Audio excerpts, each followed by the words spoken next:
My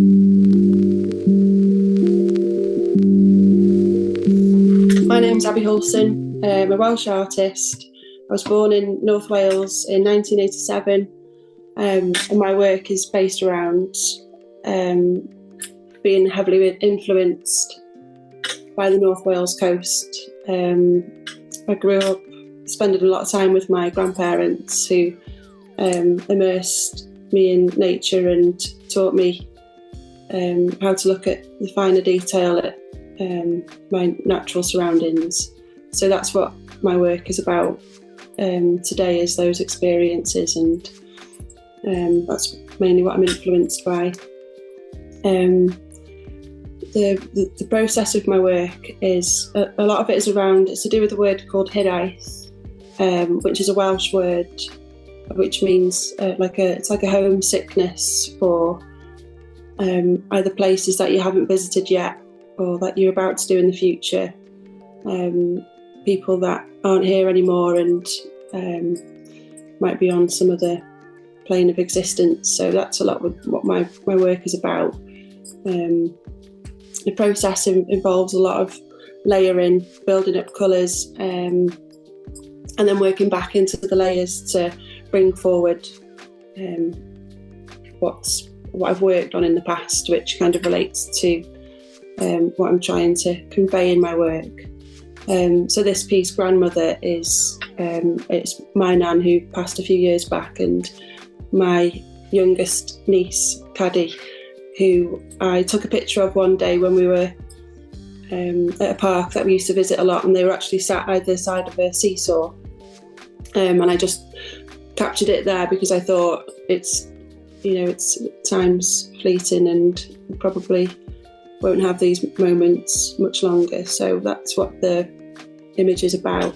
But it's also the connection between intergenerational relationships, motherhood, or just parents, full stop.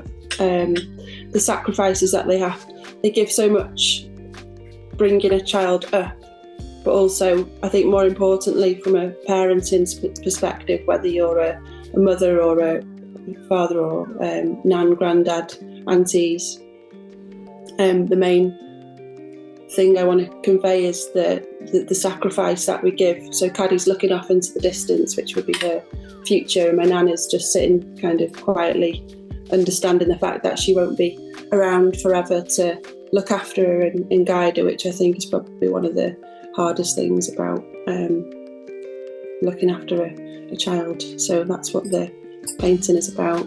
I'm influenced by Rothko and Turner, both for their processes. Rothko's process of building colours up and how each colour will affect the next colour, which also coincides with our relationships with the younger generation that's coming up. How we act around them is how they're going to come up into the world. So how colours affect each other, it's also to do with relationships and what we provide as the older generation. And Turner, I just love how he gets atmosphere into his painting. So each of my paintings will start off as a background. I'll try and get a lot of weather, and I think a lot of them are quite moody because I do quite like drizzle and fog. It's just more, there's a bit more drama in it. So each piece starts off as a background, is built up, and then as I'm kind of letting my mind wander, putting these colours together and just playing about with the textures,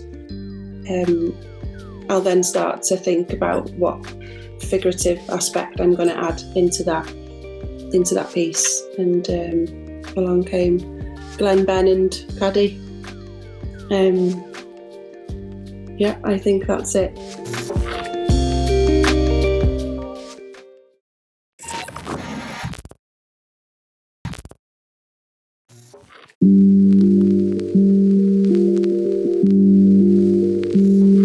So my name's Alec Shepley. I'm based up in northeast Wales. I've had a practice now for a number of years where I've focused on lots of different kinds of projects, but largely projects that involve certain places. I wouldn't say site specific, but they are projects that are installational and to do with place and people. I've been referred to as an artist who works in a kind of situated practice. So being in a certain place actually is a part of the work.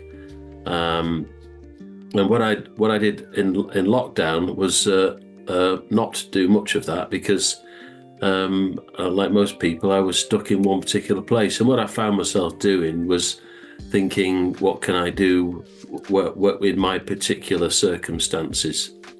And I just started to make some small drawings of objects that were around the room. I've got this small room that I'm in now that I use as an office, and there was accumulation of boxes that started to pile up in the corner from home deliveries, and I started to observe and paint those, and then slowly I just developed this way of finding 5 or 10 minutes in my working day, because I'm an academic as well, full-time. So in my working day I found pockets of time where I could have a bit of a break from that. And these paintings that I developed were small scale, fairly quick sketches of objects that were lying around. And I found that they actually started to have an effect on me in a good way. They made me feel as if I'd got some pockets of quietude. And I started to notice that was having a beneficial effect on me, and I started to do more. And these 3 canvases are just one in a series of 60 odd so far. Very small painted sketches done in gouache on card or paper in the moment, without much thought, without much preparation. In fact, without any thought or preparation other than just diving straight in and getting on with it. So they're very immediate, very quick. And I became quite fond of them. So I just produced more and more of them. These particular ones really made me think about more than the visual sense of observation and recording. I started to think about the texture of them, the way they felt in my hand, these small canvases. They're a bit like those ones that you can buy, but these are ones that I've made and then stretched the canvas around them. That I'd made myself in my wood shop and primed them and arranged them, and then made a small painting of them. And it made me think about the quietness, if you like, of the studio. You can never get complete silence. There's always something in the background. I have tinnitus, so there's always something in the background. So I've become quite aware of the need for quiet times away from the computer, away from social media, away from all digital stuff, and just go completely into my analog self. And I think this is a bit of a cliche, but I think it's where I started, actually, at school, painting in the attic, because I went to this school. The headmaster really liked art, and he gave the art department the attic space of this school. So we had a kind of atelier. The teachers were doing their paintings and we do our paintings. And it was, I thought all art education experiences were like that. And then as I went through life, I discovered it was fairly unique. And I found myself thinking about those days where it was very, very simple, uncomplicated, direct observational responses in paint. And it's as simple as that. But I think I became interested in the stuff in my room and transfixed my sort of vantage point, and I developed this repertoire of stuff, and it's expanded into these kind of micro installations or still life or tableau, where I'm playing with the objects and paintings and then moving them around, reconfiguring them, and this image is just one of a series of pictures like that. And yeah, it's actually very enjoyable, which is something else that's been quite refreshing to sort of discover that very, very obvious, very simple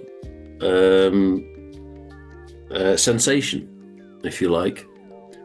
Sometimes they're on a table, sometimes they're on the shelf over there, which is just below my eye line, so it gives them a kind of prominence. And sometimes I've put them on a shelf in the studio, and then I've just painted them balanced on this shelf. So they're a bit like props. They've become props, or scene changes, you know, in a kind of a daft kind of Michael Bentine's Potty Time, for those people who can remember that reference, in my studio, where there are these kind of strange little environments, if you like, and it's increased my playtime, basically, which is great.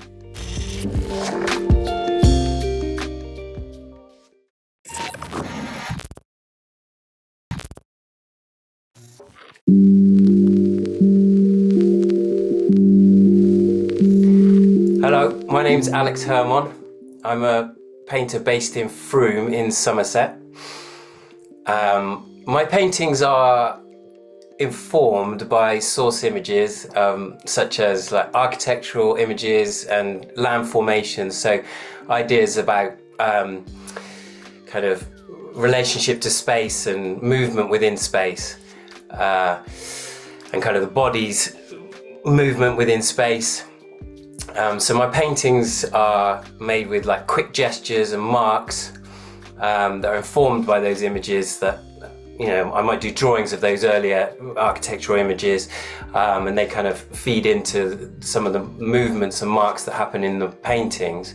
But I'll lay down a kind of gesso surface, a tinted gesso surface that then I'll work into quickly with these gestures and marks, and kind of wipe out and pull the marks into the wet surface, and then when those marks are set, are dried, I'll rework back into it in a slower way with coloured pencil, and sometimes additional paint layer. So there's a sort of re-exploring the composition and the structural elements of the paint, which I kind of feel is like a circular process. So I kind of redo that a few times. I'll kind of work back, the paintings might work back into drawings and then they come back into a painting again. So there's this sort of dual process of kind of gesture and a kind of geometry of the gesture. So this painting that's in Beep is called Grumpf, which is a word that expresses kind of disappointment or frustration in both its like appearance and its sound. I'm kind of interested in how the word is, an abstract word has a kind of arbitrary visual combination of letters, and I'm kind of interested how that relates to painting in a kind of uncertain relationship between representation and abstraction. I regularly use these like non-words and kind of hybrid words as my titles, And there's also a challenge I have kind of with language. I feel like sometimes there's this disconnect between my brain and verbalizing dialogue, which is a kind of jarring and frustrating experience, which I think is reflected with these words. But I also feel like that's related to painting as a sort of uncertain and shifting experience of language in space.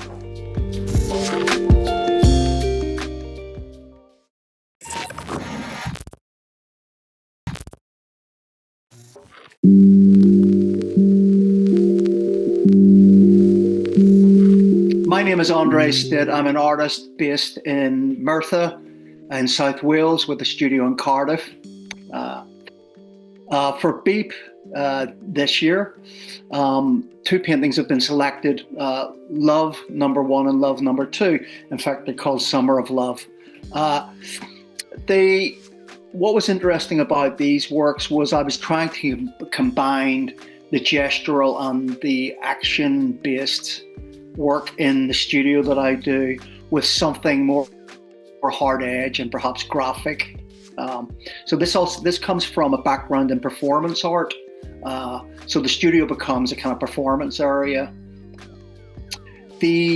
Technically, I was interested in the relation between the physical and the gesture and the hard edge in relation to how one could consider that and abstract painting as conveying something of emotion. Now, it's easy to convey emotion through the gesture, and usually visually we're drawn to that, and we can in some way project ourselves into that by the movement of the paint on the surface. And I wanted to create a tension between that and something quite solid and hard edge. The color in the painting also reflects an interest in the digital and what impact that has had on current contemporary painting. So there's graphic representation in tension with the gestural. The graphic representation, in some way, I would want to convey something which is compass-like. So there's something about a direction, but also the graphic relates to something in terms of post-war architecture. For instance, Festival of Britain, and the colours as well within that. And I'm interested in some concepts in relation to Roland Barthes and the semiotic, how we interpret signs and symbols and what they could mean. So you've got these things floating around together, and in some way, I wanted to create something which was quite uplifting. There's also a sense of nostalgia in this, and the idea of love being a kind of haunting or something nostalgic, especially at my age. One doesn't often think of love. Well, you sort of look back on younger love and you kind of think about, well, where am I now in terms of what love means? And I think often about love in terms of the communal, bringing people together, doing things together unconditionally. But also when these paintings were made, I actually fell in love at my age. I'm in my 60s now, mid-60s. And so there was this notion of loss and absence, but also love regained. And I wanted to convey that through the making of the paintings. And it was quite a joyous occasion making these during the summer. So there's this and another painting. The other painting relates more to maybe something within the landscape. So the colors are very different, the texture is very different. There's a lot of green hues in it. So that's basically it.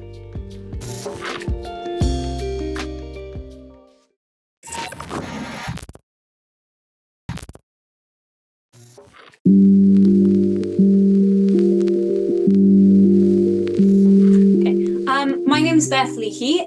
This is one of the paintings that I've got in the Beat this year. It is based around divorce, mostly, my paintings that I've got involved. So looking at who you become after a divorce, how your identity changes, how your whole life changes. So the one I've got behind me is called Self-Portrait as a Bride.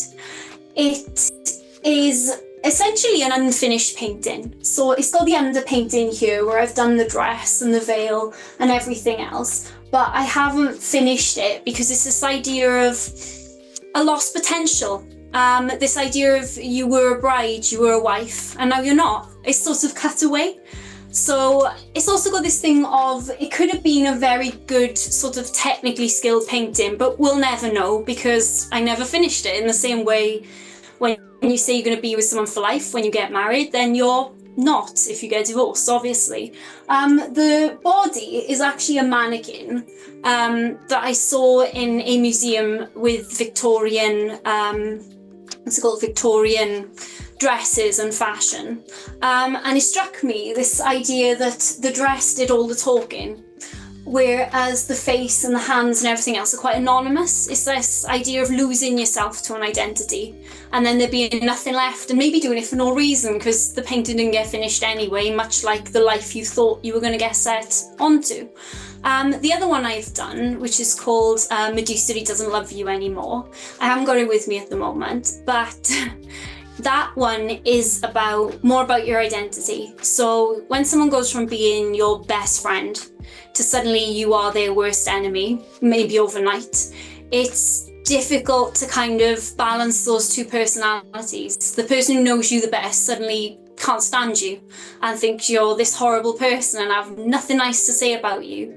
And I took a lot of it to heart, I think, because if that person's saying that about me, it must be more true, if you get what I mean. But one day I went past a mirror and I caught sight of myself and I didn't really recognise myself anymore.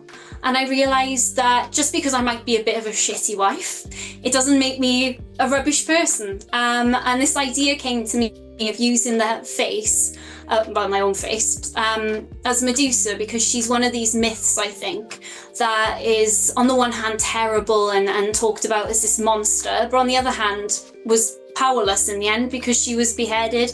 So the snakes in the hair, if you look closely, they're dead, they're not alive, there's no power to her, and she almost looks defeated, but not dead, because if you look really close, you can see almost where there's a t-shirt line that blends with the background, which I think looks pretty cool, because it's lights, but it's also scales. So it's this idea of life coming back and that moment of realising it can't get worse than this, really, and starting to think, you know what, I'm going to start, thinking again and painting again. So it's basically, they're two paintings about coming to terms with a horrible life event and realising that you are a person and there are elements to you outside of your marriage and outside of your divorce. There are people that like you and love you and things you're good at and things you're horrible at as well, but that's fine because that's being a person. So that's what those paintings are about. My practice before that was a little bit more happy, but I guess that doesn't really matter right now for the sake of this exhibition. So yeah, that's my work. Thank you for listening.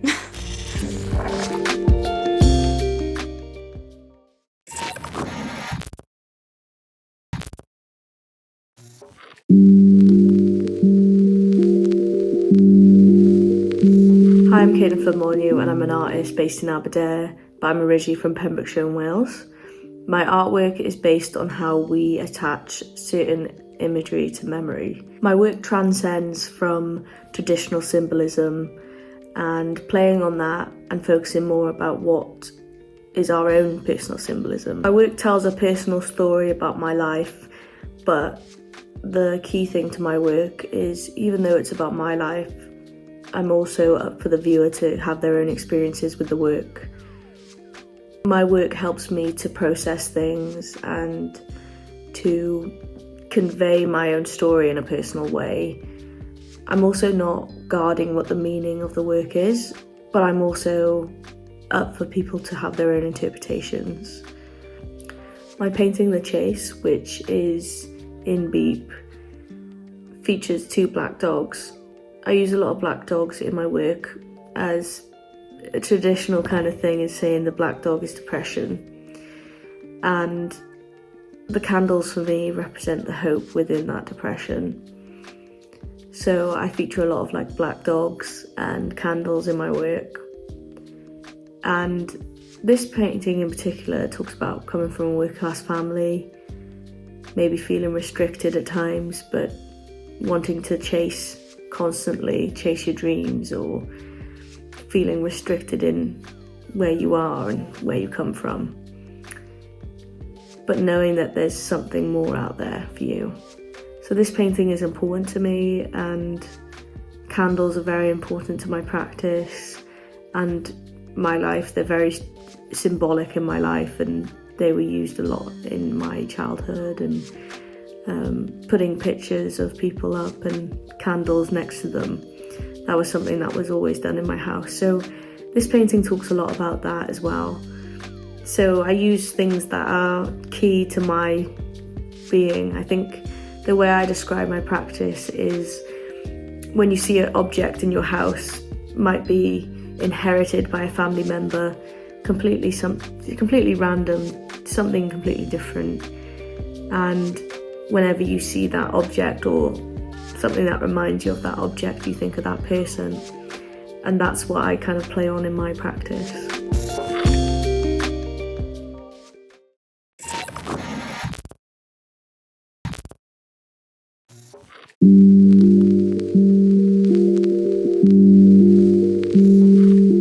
Hello, my name is Carl Chappell. I am a painter based in Barry in South Wales.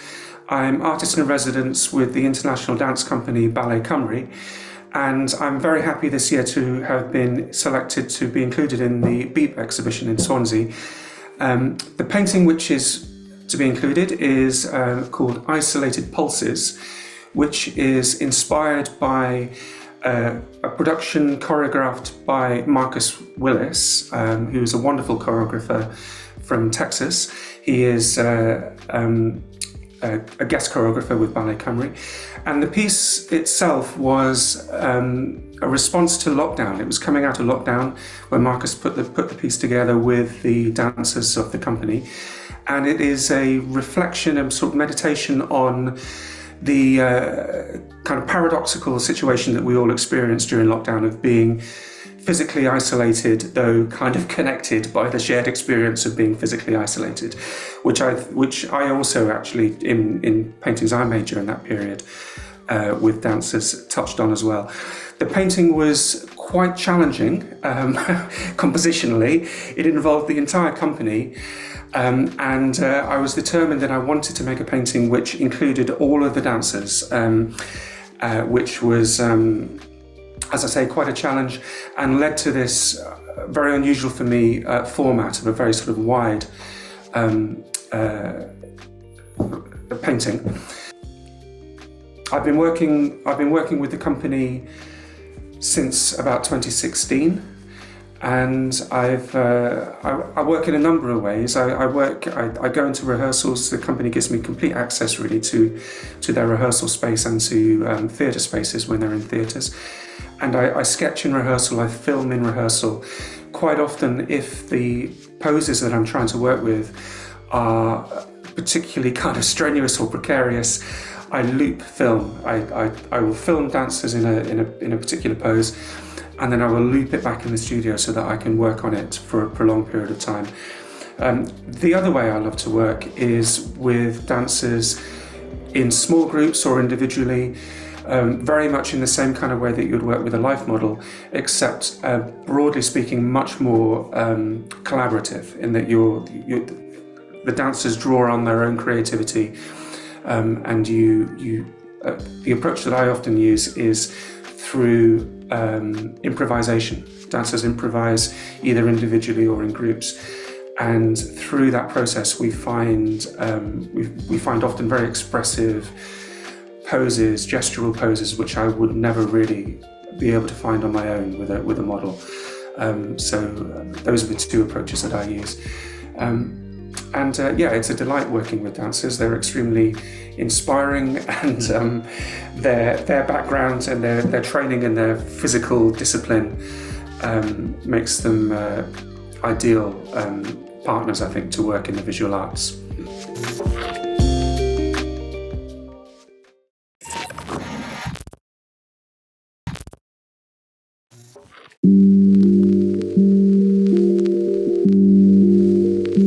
Hi, I'm Kat. I'm a painter based in Bristol, and I normally work in series. I kind of get into one subject or one place that I've been and make a series of paintings. normally oil paintings, but also gouache as well. So in lockdown, I made a series of window paintings, isolation window paintings that were kind of crowdsourced. People sent me their isolation window view, and I was painting like one a day through lockdown, to stop me going mad, or maybe it was part of me going mad, I'm not sure, bit of both. And I also, I've made a series of work inspired by different places that I've travelled to. So 10 years ago, I went to Iceland in the winter and made a series of paintings based on the low light conditions. I've also travelled to Finland and seen the other end of the spectrum, so the long light evenings. More recently, I've travelled to Oslo on a sort of pilgrimage to visit Edvard Munch's summer house. Made a body of work based on that, with the kind of snow underfoot and the bright blue skies. I think something that underpins it all is kind of light and quality of light. Some of my work, especially since lockdowns and having small children, has been based in the domestic space. So I've made paintings of my own window views from home. And then this little painting that's in the Beep show it's kind of one-off. It's kind of one on its own in a way, but it does link to other things. So it's placing the viewer in a certain spot. So in our living room, it's a small scale oil painting. So it's 30 by 23 centimetres on a really smooth board surface. I like painting on a really smooth surface. And it's of our cat. So I like black cats because they're always a sort of silhouette of themselves. So wherever they're standing, they're kind of just a black shape.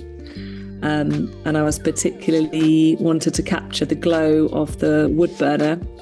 So I had a really almost luminous space colour, kind of luminous orangey pink underneath everything. And then I just painted quite loosely a bit of a window frame in a way, so it links to the window work, window into the glowing fire. And I really enjoyed painting the kind of loose pattern on the rug as well. So similar to my landscape work, I hope that this would take the viewer somewhere and kind of place you in a setting. And it's called Best Spot because cats always find the best spot to be in. And she's a rescue cat. She was very nervous when we first got her, but now we all sit there and try and get her to come and sit on us. So we're all kind of going, Penny, come and sit on us. But she's like, she might do that, or she might just sit in front of the fire and have the best spot. So that's that really.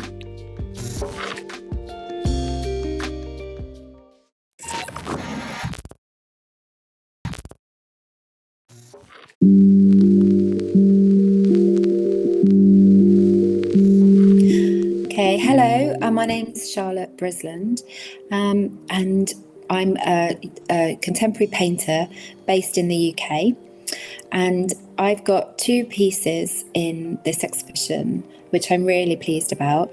The first one is Ancient Grounds, and this one has emerged from a splicing of several locations within one of the hidden cities concerned with the Manhattan Project.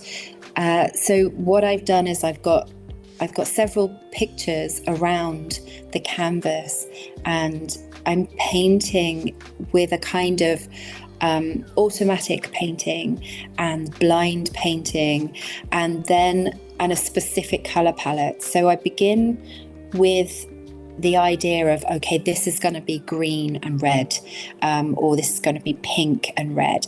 And for this one, it was more pink and green. And it's over the course of making it, it's sort of turned into this kind of turquoise and red. So what I really enjoyed about the making of this was the motion and the movement of the space, and this kind of hidden suburban house that's kind of poking through the leaves. My choice of the space is somewhere that's sort of slightly unsettling. So these spaces were really important in an event that was kind of traumatic for everyone, and within the Second World War. And they've gone on to become spaces that we just live in from day to day, and then that residue has kind of evaporated into that place.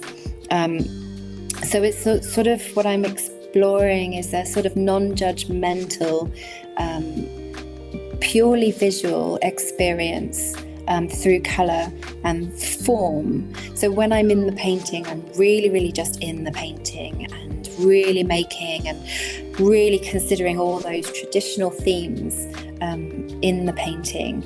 And what's really important for me is that these paintings become kind of delicious and attract, really sort of attractive, and like you really want to look at it with this kind of sting in it. So that's where I'm going with all my paintings. So this painting, Nights on the Moon, is a really lovely large canvas, and it's working this scale is one of my absolute favourite indulgences. And usually at this scale, the painting doesn't go anywhere because it's just too big for anybody. But the physicality of working to that scale is really, really gorgeous. So I began this painting with some colours and light, and I wanted to create something that was sort of a little bit kitschy, but that I could rein it back.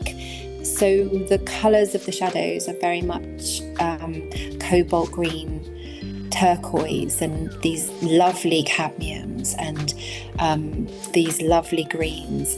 So I was working into this and really getting into the movement and the patterns and the colours, and just kind of would get lost in it from day to day and have to keep standing back to just think, okay, what have I done? So there's this really kind of long distance and then up closeness about this painting, and a real kind of, it really happened over a very long period of time. So for me, this painting has all of that in it, everything, all the music I was listening to, all the audibles I was listening to during that time, and then finally it sort of came to fruition, and it just sort of became this amazingly huge, really colourful painting that I really enjoyed making.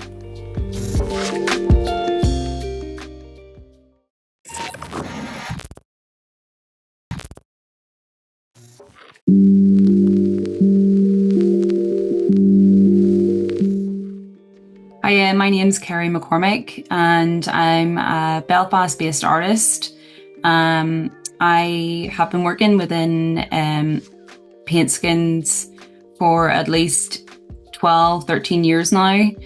The paint skin sort of evolved in my second year at university in Bath, where I was thinking a lot about functionality of painting. What else can painting do? How else can, painting be presented? So I started to research into different mediums I could mix with acrylic paints, and just by luck I discovered this paint skin, and from there I had built a really tight system in how I would present these paint skins. The piece that we're looking at right now has I never ever would have had an umbrella stretcher stuck into the middle of a paint skin. So we'll go back to that. But basically, throughout my university, throughout my duration at university, I had only sort of used things that were relative to the history of painting. So like only use wooden structures, only use nails, only use monochrome colours. And the paint skin sort of evolved in terms of scale and size. And whenever I scaled up the work, I learned more things about the work, or the paint skins. They don't like heat. They're very sensitive to heat. They can fall off the wall. They're very playful, performative.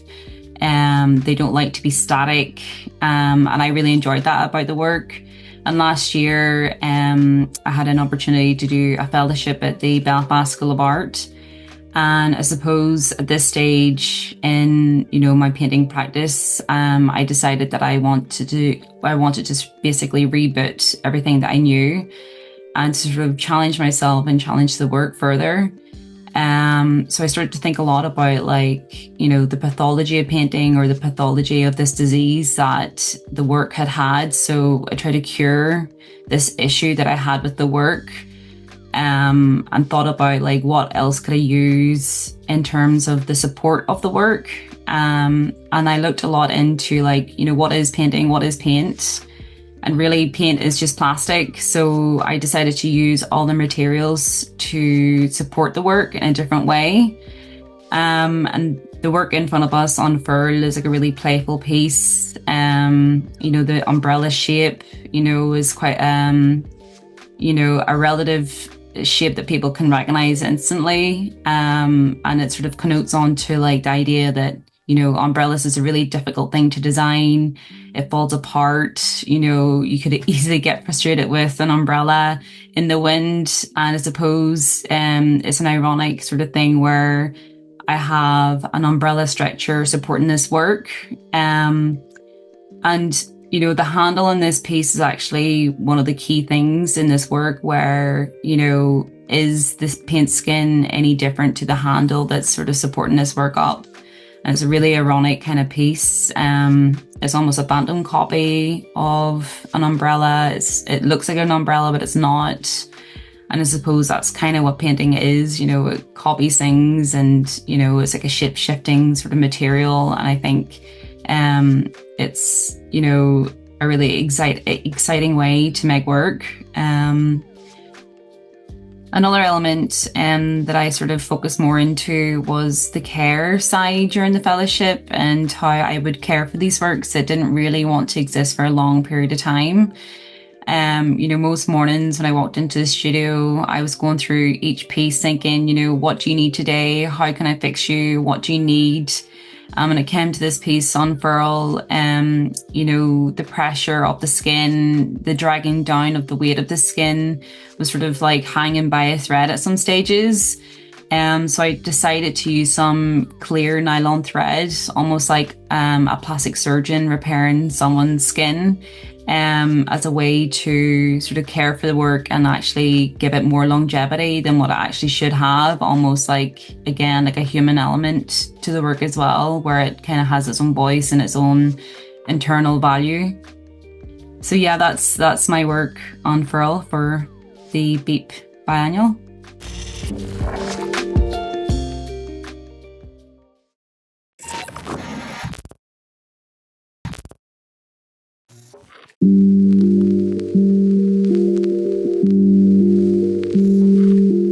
My name is Claire Thatcher. I'm a painter based just outside of Bristol, which is in the southwest of the UK. Since graduating from my MA in Fine Art at Bath Spa University in 2015, I have focused on developing my practice of drawing and painting, continuing my intensive and experimental investigation into the use of materials and surfaces with oil paint. Central to my work is the use of pure colour, which I make from pigments. For me, everything begins with drawing in the landscape, mostly in coastal and tidal areas. Drawing, my source material, allows me to really look and see how the natural world fits together, to then translate into paintings back in my studio. My work has always been about place, specific visited places, in response to particular landscape features that have had a profound effect on me. My painting Essence of Space is part of a large ongoing body of work inspired by the North Cornish coast. This painting is about a very specific spot on a deserted beach in Cornwall. looking back at dramatic rock formations, an area of concern I have found myself revisiting a number of times. In this painting, I aim to capture what is important to me: scale, the monumental, and the sublime. The sense of colour, finding an equivalent in paint of what I feel are the important colour relationships of the place, and it becomes very much a felt response. And to translate space, beauty, and wonder in paint on the 2D surface.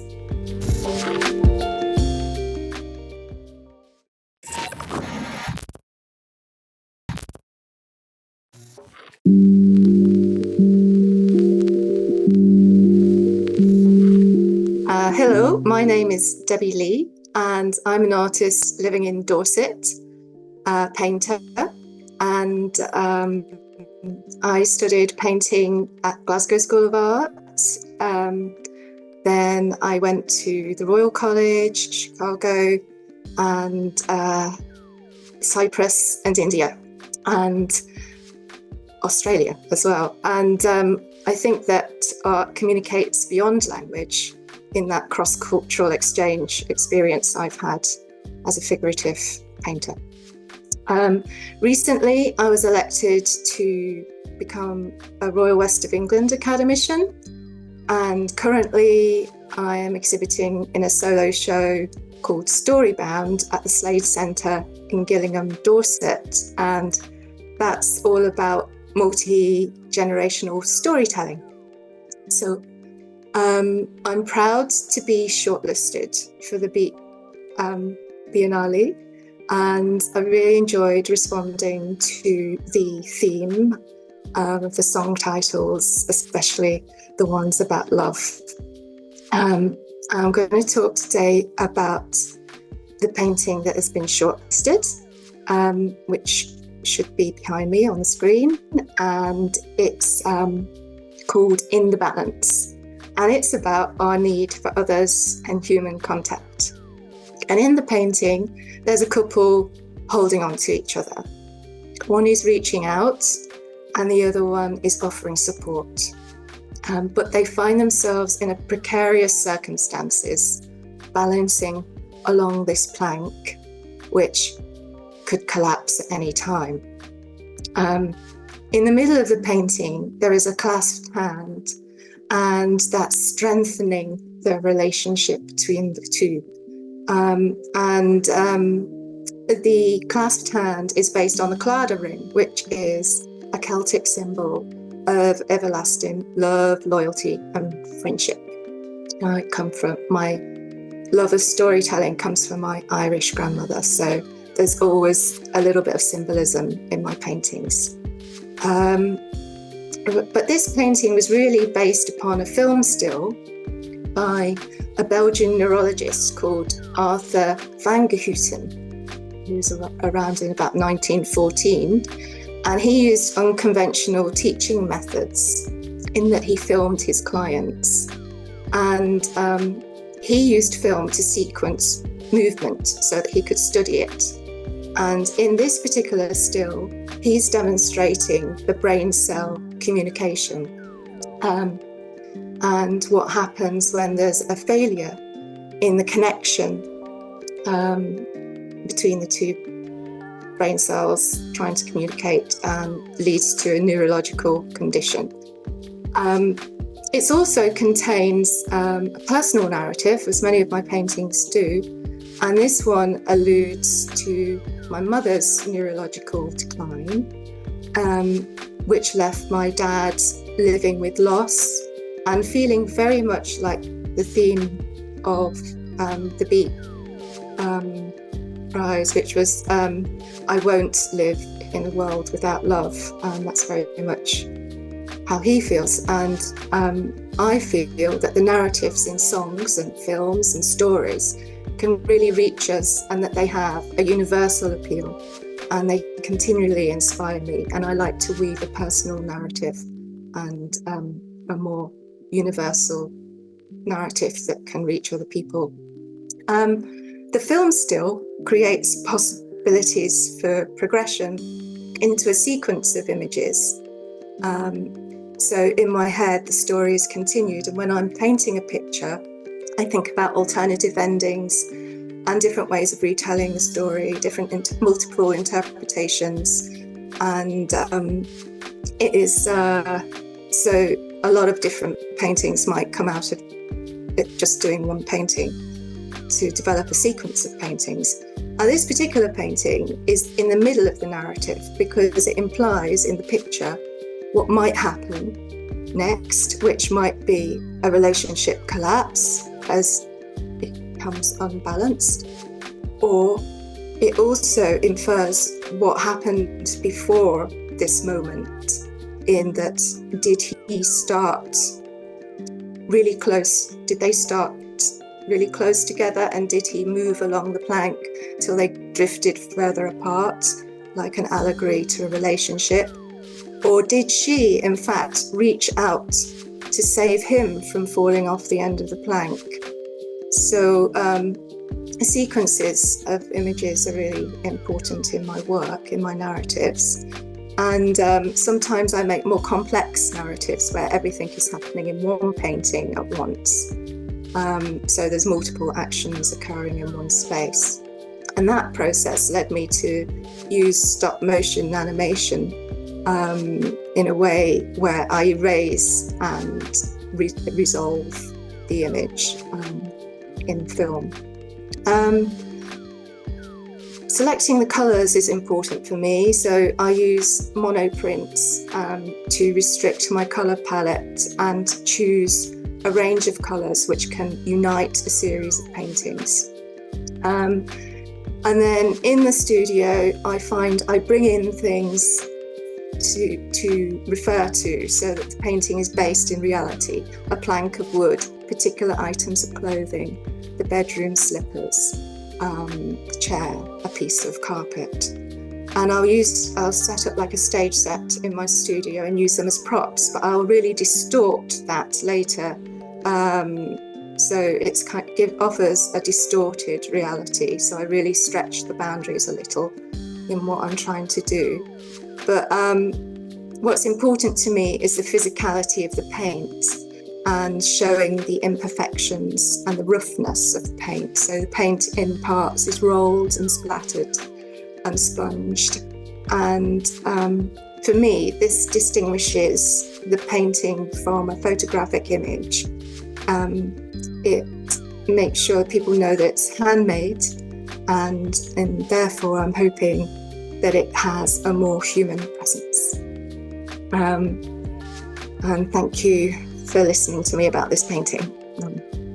Okay.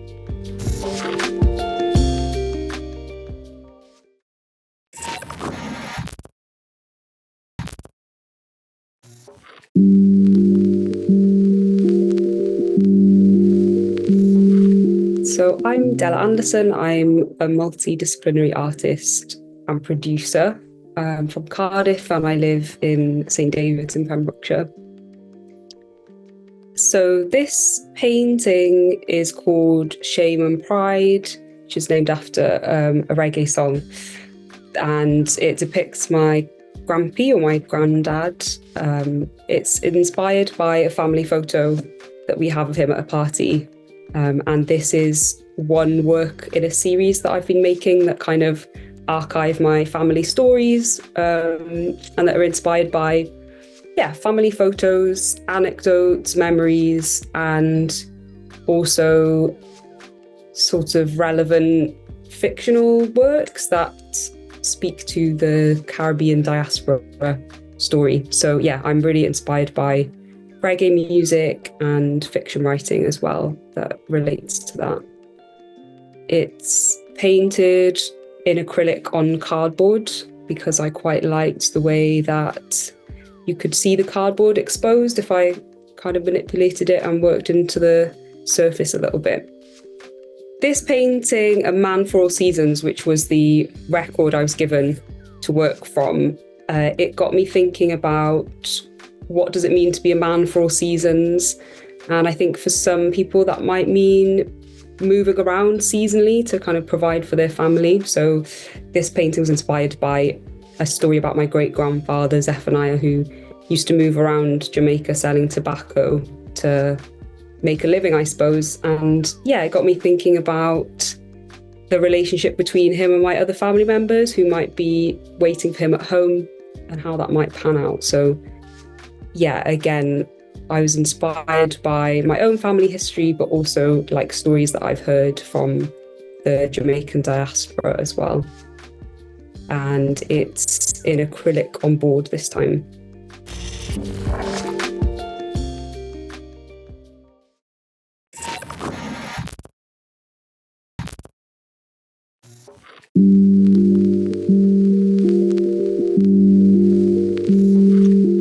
Hello, my name is Diana Rattray.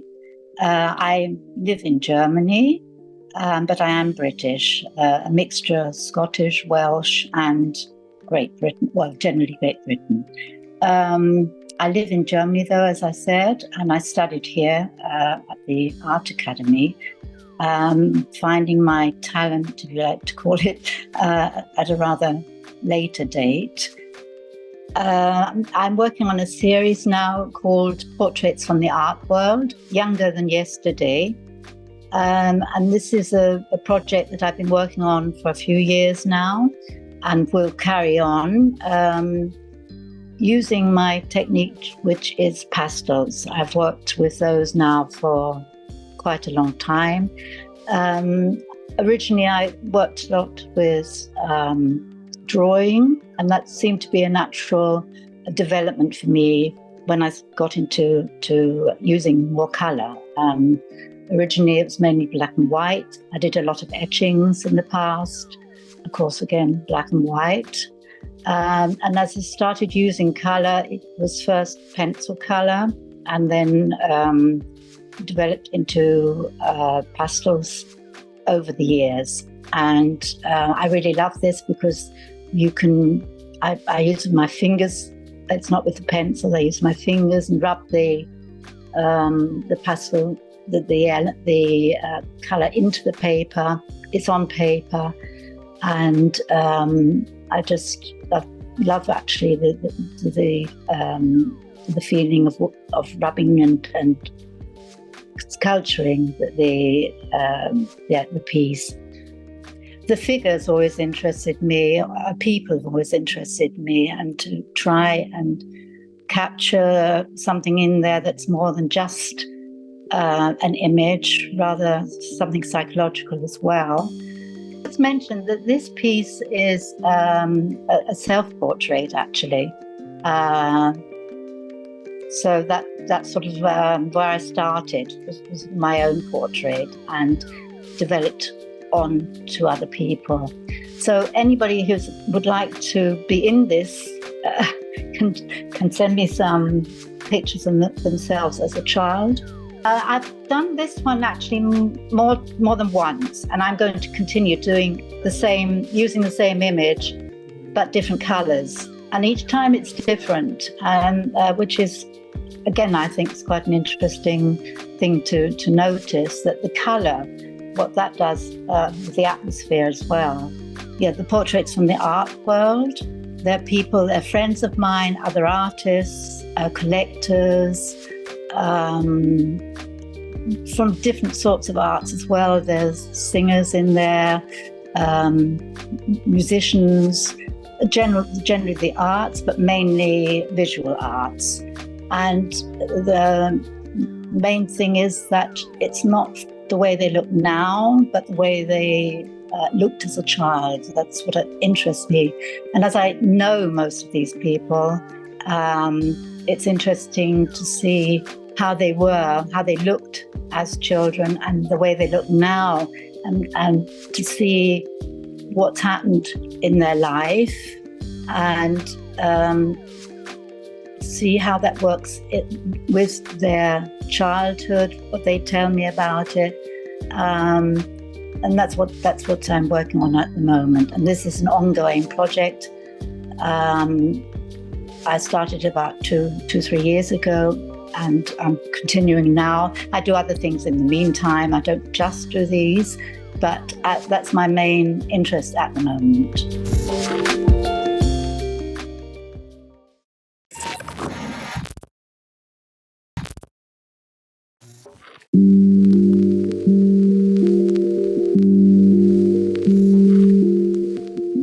Hi, I'm Alicia Enfield, a painter exploring themes of liminality and the space between presence and absence. My painting, Geist 2, is part of a series inspired by ancient rituals and a continuation of my interest in the history of burnings. I'm fascinated by the liminal space, moments where we feel rather than see the presence of something or someone. My work often explores these blurred boundaries, inviting the viewer to linger in that betwixt and between. On reading the theme for the exhibition, I felt an immediate connection. No, I won't live in a world without love. But we all will or have already had to come to terms with the truth of living in a world without the ones we love. I think that talking and thinking about this is a necessary process and comfort for me, but I understand that a lot of people find this uncomfortable or painful. I undertook an art residency for artists interested in death called Mortem, and what I realised from that is how truly vast the subject is and how overwhelming that can be. My hope and belief is that paintings offer another way to approach and process some of this. For Geist 2, the painting in the show, I used oils to evoke an ethereal atmosphere, allowing forms to emerge and recede back into the surface. I'm inspired by research and found imagery, but I approach painting intuitively, allowing the forms to appear in a way that captures the essence of something not fully known but felt. I like how malleable oil paints are for this, adding, subtracting and blending. The paint is transient in a similar way to the subjects are. I wanted the texture and the colour palette for this to be both haunting and serene, I guess. I get this reflects the duality of the emotion in these rituals for me, but also how mundane these scenarios can present themselves in. I think it's a reminder that these glimpses and moments can happen at any time. It's an honour to have my work recognised in the Beep. I hope that through this piece, viewers can reflect on the shared rituals and stories that connect us across communities and generations, and that these tools and resources that help us with the knowledge and experience of living without those that we love.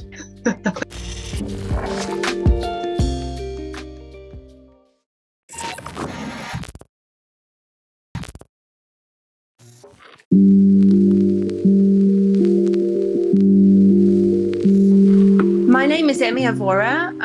I'll be presenting this painting called Chasing the Monkey in the upcoming exhibition. It's a painting from last year, so it's quite a recent work. It's part of a bigger body of work that I've been making here in Singapore, where I live now. It's been about 5 years since we relocated from the UK to Singapore, and a lot of elements on that painting reflect observations and kind of different combinations of observations that I've had since I moved here to Asia.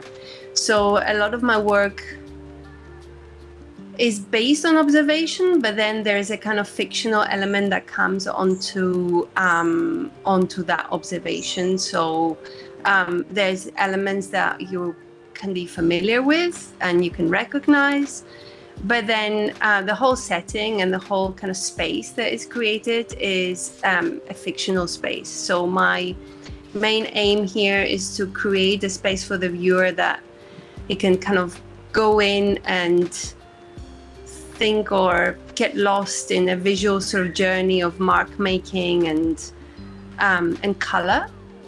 But there's a few different symbols or elements that reflect my life here in Singapore, but also my own heritage. So I come from Greece originally. So there's often like these things coming into the work as well. On this particular painting, I would say there is that kind of element of like the Asian, the sort of Buddha is having a kind of meeting with this monkey that, so it's a kind of fictional encounter between different symbols. And, but I'm also very interested in blending in familiar objects or everyday situations, like for example here, the table with the leftover food and the noodles, and so almost like putting all these together in a composition that forms a fictional kind of situation or fictional space, and obviously elevating that with the colors, but also the blending of like lines and patterns that go around the painting. So as I said, like this is a part of a bigger body of work that I've been creating since coming to Singapore. So it's been very much influenced by my life here, but also reflecting on like previous my painting practice previously as well.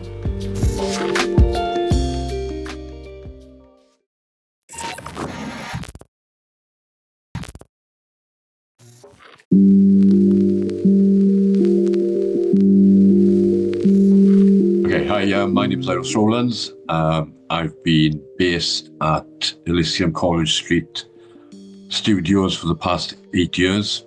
So I got back to painting sort of around 10 years ago after a pretty long absence, about 20 years, in which time I've been teaching.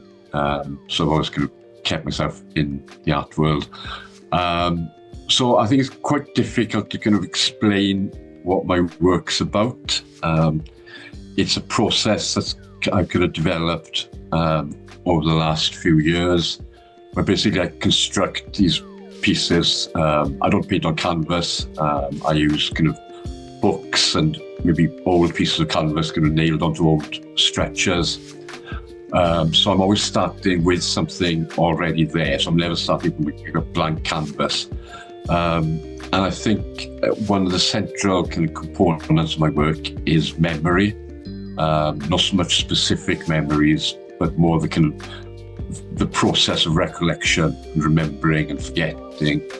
And so this piece that's in the exhibition called As Does the Time Between Us, #1, that might start off, I might start off with an initial kind of idea, or I kind of know what the trigger for the work is, but that kind of, as the work develops and you're changing things like formally, it doesn't become a part. I'm not kind of stating any kind of message. I think the works are quite open to interpretation, and I quite like that people can experience the pieces in different ways.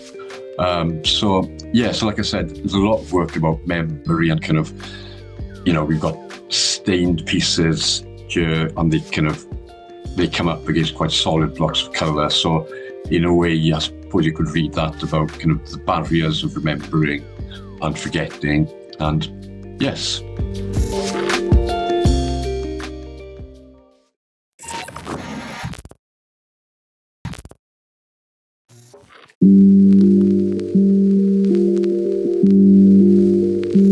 My name is Graham Lister, and I'm a painter based in Glasgow, and this is the work that I have in this year's show. I'm really interested in studio about the processes that we engage in painters. Very often I've worked on projects that have really big ideas behind them, but for the last few years in studio I've been really thinking about the slowness of painting, that kind of crazy thing that we do of pushing and pulling pigment and substrate and looking for the bits that we really enjoy in painting. And effectively that's what this work's about. It's about looking for the rhythms that we identify in the brushstrokes that we make, the thickness and thinness of paint, the ways that we change our brush according to these rhythms and these calligraphic movements that we have when we're writing or moving different mediums in various ways.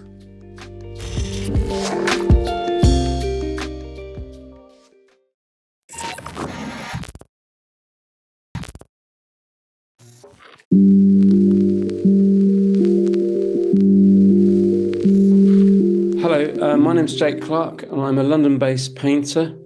I graduated from the Royal College in 1994 and I've been making paintings and exhibiting since then.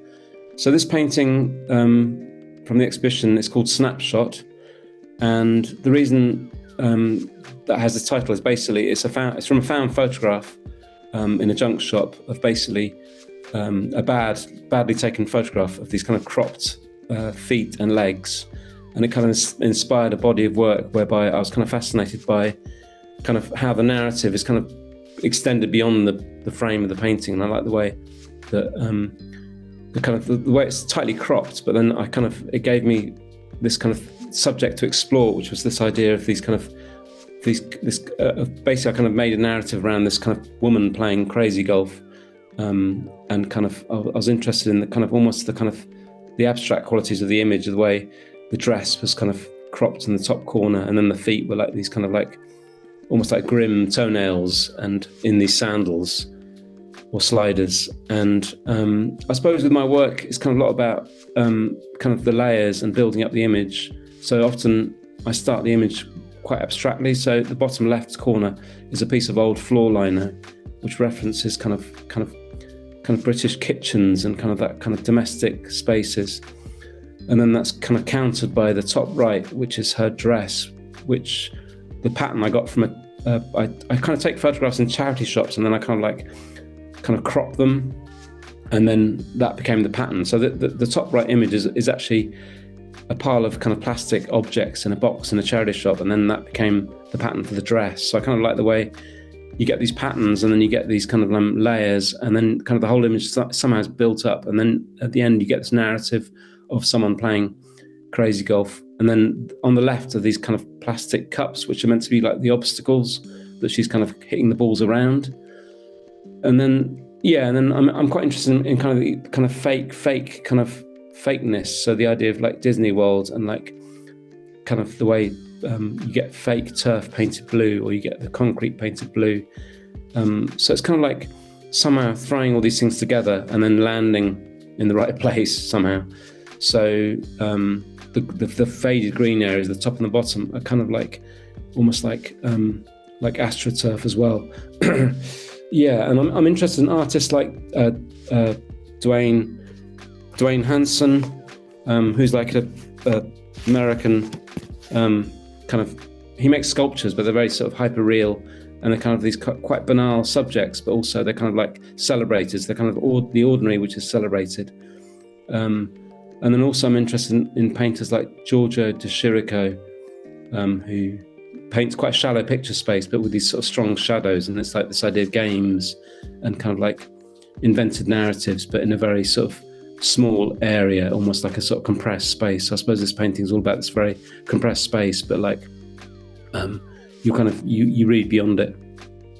Okay, so this painting is called Pool Lounger, and it's smaller than Snapshot, and it's basically kind of inspired by, I was brought up in Mallorca as a child, and my father sort of lived there, and my father was a sort of, basically he was a hotel photographer in the 70s and 80s, and I kind of used a lot of his photographs, and this is kind of inspired. It's not from one of his photographs, but it's inspired by one of his kind of images of like, I guess, resorts and people by swimming pools kind of sitting under hotels.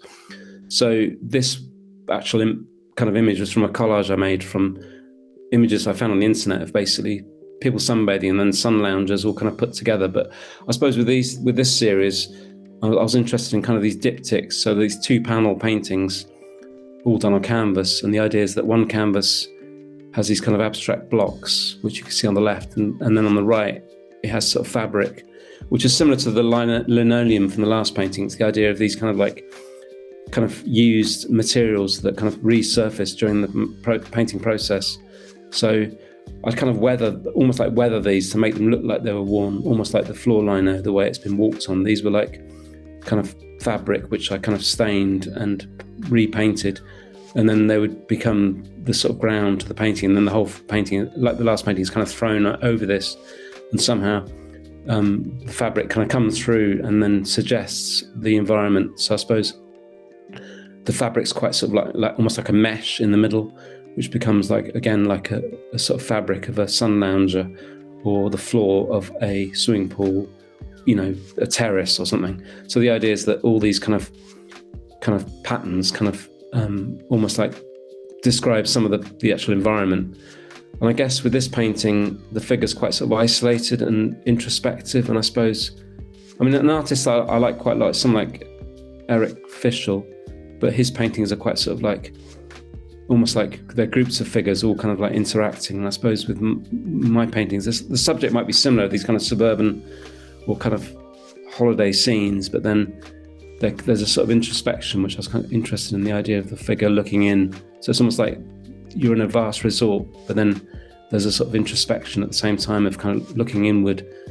So hence the head is almost like you're kind of seeing through, as if the person's kind of looking within.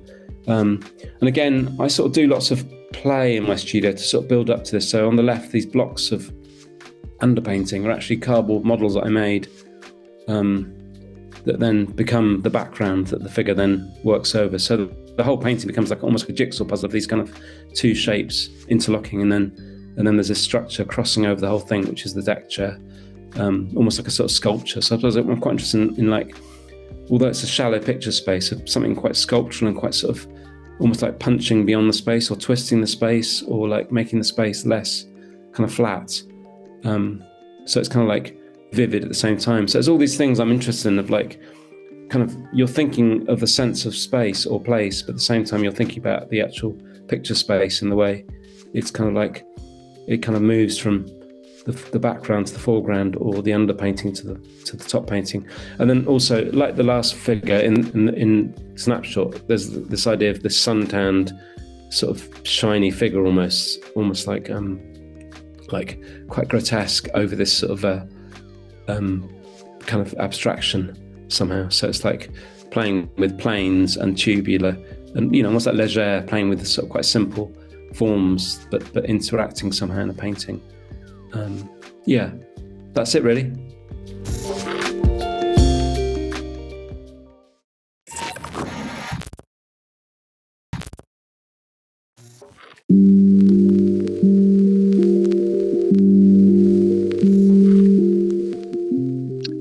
My name's James Evans. I was born in Manchester in 1961, so a while back now.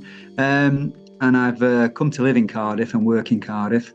I exhibit in Cardiff mainly, but obviously through Wales and other places as well. I did a fine art in Cardiff, and obviously I decided to stay here. Now, my painting that I've actually sort of exhibited is about the whole idea of alienation. A lot of my work is to do with alienation, and explores alienation. And I paint landscapes and cityscapes and objects, within the landscape. And they're about the experience of being somehow separated from what's around us, but also, sort of disconnected in some way. That feeling of being present, but also dislocated in some way. So the actual painting called Forget Me Not, I've often associated vapor trails with sort of holidays and sort of positive thoughts, sort of going to distant places, traveling. But obviously in this painting, it means something completely different. Become more to do with distant wars at the moment, the way things are going in the world. In Forget Me Not, the vapor trail makes an ellipse in the sky. It's going round and round, and it's repeating, the action over and over again. The woman in the garden, sitting next to the forget-me-nots, just in the border there, she might be reading the news about the events, but the events are sort of separate from her. She's safe behind the closed gate, and the events are beyond the wall, beyond the shed wall, in the distance. But nevertheless, they're still there. They're not going to sort of disappear. Things are happening far away, but she's still aware of them. Although there's a sort of feeling of safety, it's also this feeling of threat as well. But it's not really, disappeared. It's just because you're sort of hidden away in a sort of suburban space. That essentially is the theme of the painting. Obviously, there's a tree there that's been placed inside the painting in a particular, right in the middle. And it is, these objects are based on things I've seen, and it's, a tree that's been hacked, basically. And it's just sort of also giving that sense of there's still a feeling of threat, still a feeling of threat out there, even though you're at some distance from the events. So that's what my painting is essentially about in this case. But as I say, that sort of sense of separation and being out of control, of events around you. We live in the world, but it's almost like we have very little control about what happens in our world. So it's the idea of there's the reality, that's what we see, but it's only a superficial reality, really. There's something well beyond that that's kind of frustrating and out of our control. And there's often sort of passions underlying, this sort of this sort of formal reality that we perceive. There's more beyond it. It's like passions and desires that want us to go beyond the sort of constraints of what we're fed as reality. So that's what my painting is essentially about.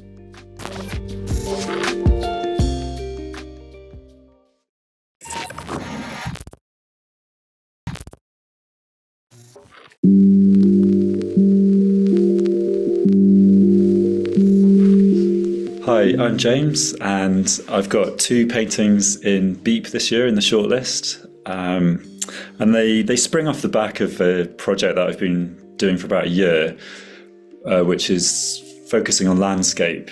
And my practice has pretty much always been centered around landscapes from different source material, things I've actually seen, or also sort of things like video games and scenes from movies.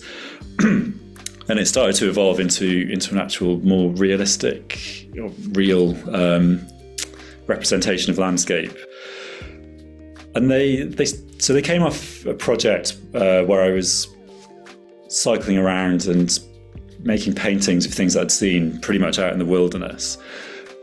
And it felt a bit kind of dislocated, and I wanted to try and center it into something that's more linked to what I see in more kind of routine day-to-day things in my life. And I'm quite often moving around by train, visiting people, or on the way home from seeing people, or going to places. And it's linked to music as well, these paintings, which is a theme for Beep this year. So quite often I'll be sat in a train, listening to some strange electro and staring out at the landscape that's rolling past. And they're about moving through landscape, and the paintings really try and capture the space between yourself and the expanse that's outside. And they do that through using the kind of 2 points of focus within the image. So it's almost though the glass of the window is sharp and the outside is really blurry, and they're trying to capture those moments where you're in this sort of daydreamy kind of state, which I think a lot of people have when you're sat next to a window in a car, on a train, and you just got time really to just look at what's going past and listen to some music, and it's about those moments. So that's one of them. So it's a typical day in South Wales where it's chucking it down with rain. And this is the other picture that's in the shortlist. So it's very similar. It's just slightly different kind of weather, basically. And hopefully the 2 pictures kind of, when someone's viewing them, they resonate with those moments where you you kind of have this opportunity to sit there and you can go into this sort of deep thought, and you're just looking at the landscape. So they're really about moving through spaces, moving through landscapes, and you're not really seeing what's outside. It's more about the kind of like internal experience of this. These paintings don't really show you what you're looking at in the exterior world. It's just about this sort of moment of sitting there and just staring, basically. And then this third one is my record cover painting, which is for the long list of Beep. And the song title that I was given was Leaving on a Jet Plane, which is by John Denver. And it sits perfectly with the other subject matter I was using. So I thought I'd do a picture out of a plane. And it's really about the same kind of stuff, these moments of just looking out of a window. And I had a lot of fun doing it. And I've tried to give it this sort of faded appearance with the kind of blown out colours around the edge of the picture, just because I think his song's from the 60s. So I was trying to vibe with that a bit basically, and make it look like it's from the 60s, maybe the jet era.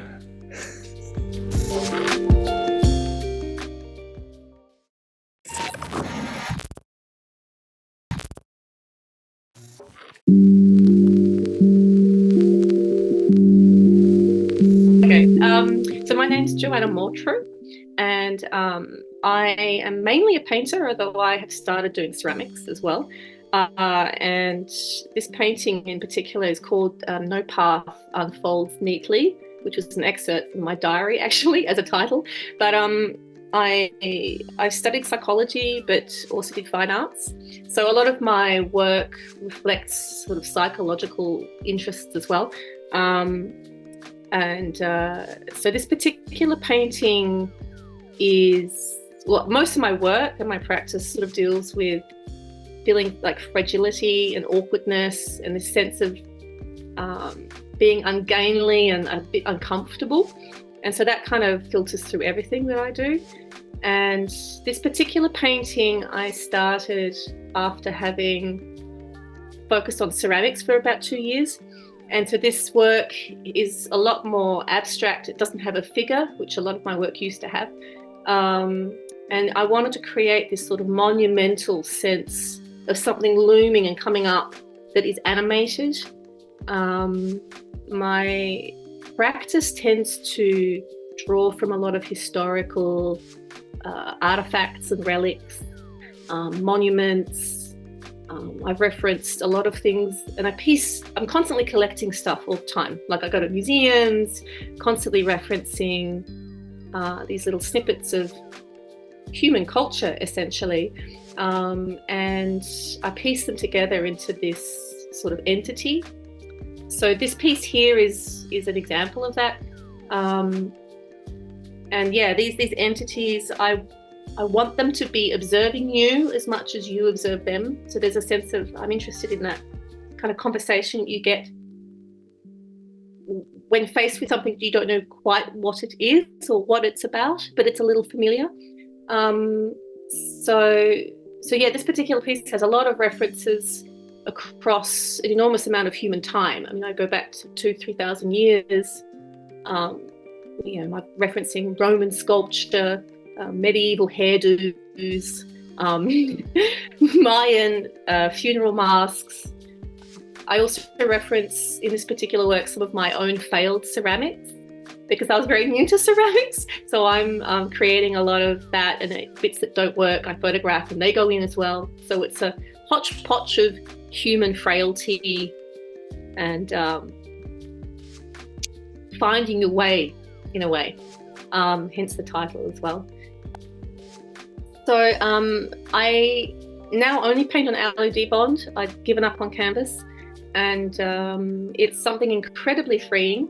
It's basically a little bit, if you could imagine, painting on the surface of your fridge. So you're using oil paint I use oil paint in a very, I use medium one, so it's very fluid and quite liquidy. And LED bond has no sort of surface resistance at all. So basically I paint wet on wet and I section out parts that have to be done. And it can be it can take me from, the fastest I've done a little section has been 10 minutes and the longest is 10 hours. Yeah, it's a very risky way of painting because you're constantly working with the wetness of the paint, and you're walking on this tightrope where you've got where the painting wants to take you, where you want to go, and there's chaos kind of between the both. And you have to kind of be very fluid, but not too constricted, but don't push the work too much. And so it's a little bit like a dance. And I actually have a pair of running shoes that I paint with because you need to be able to move a lot. And every hesitation that you have with your hand gets registered on this surface. So it's a bit like calligraphy.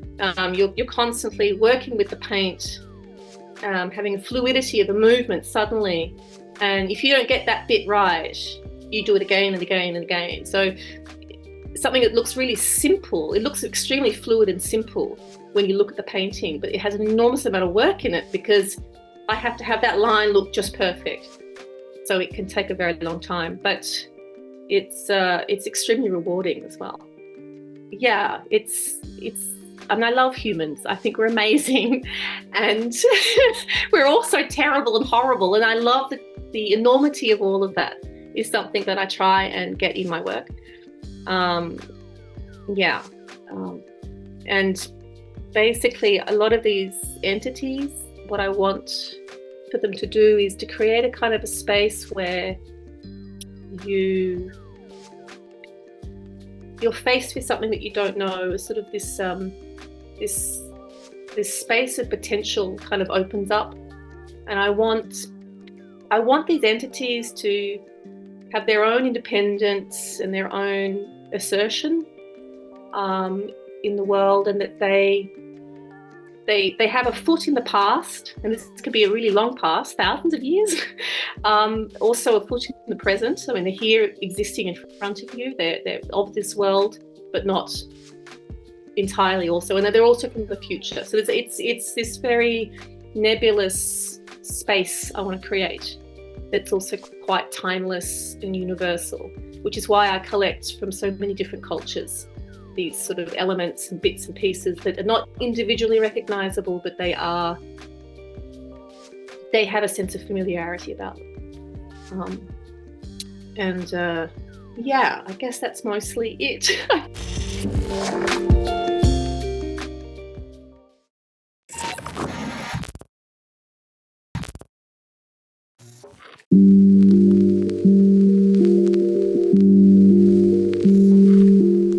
Hello, my name is Julian McKenny. I'm a fine artist and photographer based in West Wales, just south of Cardigan. I live in a very rural location. I tend to make work generally that's locally related. In the past few years, I've grown vegetables for a living, organic vegetables, and sold at the farm gate, which we've stopped doing now. And we've built a straw bale house that we live in. Building the straw bale house meant that I could have a studio, which I'm sitting in right now. And that has allowed me, since about 2014, to make a slow and steady return to making paintings. I trained as a painter in the mid-80s at Canterbury, and have kept my hand in over the years and have done work, but in about 2014 I decided to return to the practice, and basically didn't like the way I drew, so I retrained myself how to draw, I relearnt how to draw. And then from that stemmed the painting, which I've slowly and progressively returned to. And I suppose in the last 3 to 4 years it's been a much more serious part of my artistic output. And I tend to work in series, so Ablation Fields 1 is part of a short series of paintings where I was trying to upscale the work I was doing, and that has its own complications. It came originally from a small Bible cover, that black card cover off a Bible when I cleared out after my father had died. and I was going to throw the Bible away, but I kind of like the cover. So I kept it, and it's rounded in the corners, has a rounded radius. And I made a series of collages starting from that and based on that shape. Did probably 30 or 40 of those overall. Quite small, mostly on sort of A4 size paper. And at some point I decided I'd quite like to take them into painting. And I'd just finished a series of paintings called Emergence, which were based on the notion, the underpinning idea of images emerging and appearing on top of one another, but also the scientific idea of emergence, where enough events in the real world collide, something new is created or emerges. And so I'd followed those ideas and done a series of work with that and wanted to take it further. So then, as I say, these collages turned into larger paintings, and I realised that a lot of the time, rather than adding paint, rather than it necessarily being a particularly additive process, I actually remove paint quite a lot. So I've got an electric sander here, which I'll take to the paintings with some will, and I'll knock back through layers, I suppose, as a cliched way of saying it, but a kind of archaeology of the painting that's got on. I read a lot of science fiction. In a lot of the contemporary science fiction, you'll find the word ablation comes up, which is basically just means sanding back. So when a spaceship enters the atmosphere, it's the surface of it's burnt off, it's ablated, and I quite like this term, so that became the title for this series. And I always like to have a title for a series because it gives me a connective thread or a touchstone that I can constantly return to. And so so this series became Ablation Fields, the sort of fields as in field painting, abstract work. The image itself holds no meaning. It is, as with most abstract works, it just has its own sense of what it is. It's up to the viewer to decide. There's no narrative message, there's no figurative message intended in them, although I do use slightly more figurative elements occasionally. I like to have a contrast between loose paint and sort of slightly more geometrical features. That series has stopped for now. I tend to move from series to series, and I don't feel constrained in my practice to stay with any one particular approach or style of work. I feel that in my work I come out in it, whether it's painting, photography, assemblage, collage, or the many other things I do. I think that seen as a whole there are common themes and common approaches that would identify me as the artist.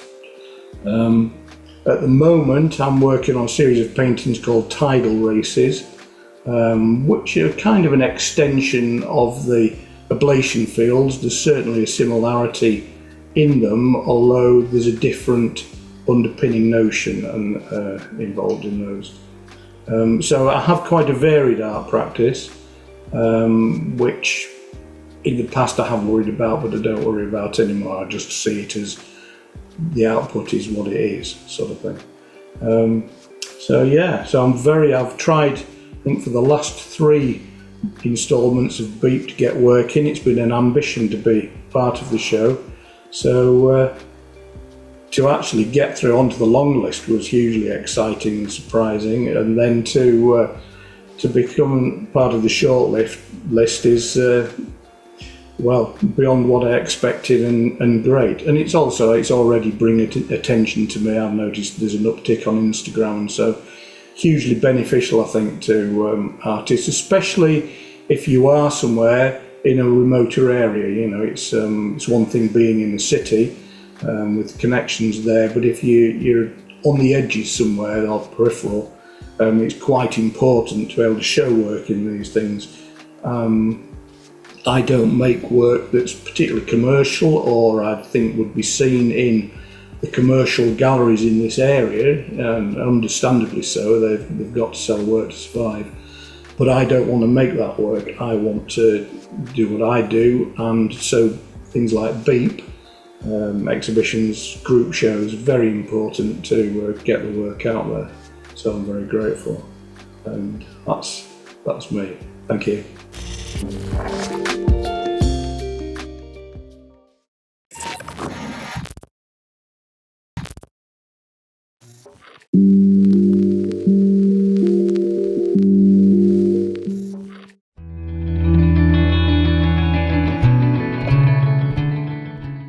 My name's Kurt Hickson, a painter based in Birmingham. My work draws from the shapes, pattern, forms and textures found within interior settings and urban landscapes. Engaging with notions around abstract representations of the world, I generally make paintings that point to some of the less observed features found in our everyday lives. I always try to push painting as far as I can. This generally involves learning new methods and processes, adding and combining different elements, techniques and materials into the mix. I like the physicality of what painting can be, creating something tangible, something tactile. Made in the summer of 2020 during lockdown, Love Triangle is an arrangement of 4 equilateral triangles that form a larger version of the shape. A modular structure, kind of like a broken down love heart, not quite pixelated but segmented, reduces something sharp and angular. Its design plays with the flatness of logos and signage, with a kind of simplistic pattern and colour theory used by advertisers to grab our attention and make us fall for their brand. Red symbolising danger and anger, but also energy and passion. At first glance, what seems to be a basic 2-dimensional object is in fact more of a 3-dimensional structure. Part painting, part sculpture, the work plays with DIY aesthetics. The household red gloss of the outer 3 shapes, smooth and shiny, contrasted against the matte and textured central triangle, made from bare canvas, itself a traditional fine art material. You can see my work Love Triangle of the Beep Painting Biennial 2024 at the Elysium Gallery, Swansea, from the 9th of November. The exhibition runs until the 21st of December.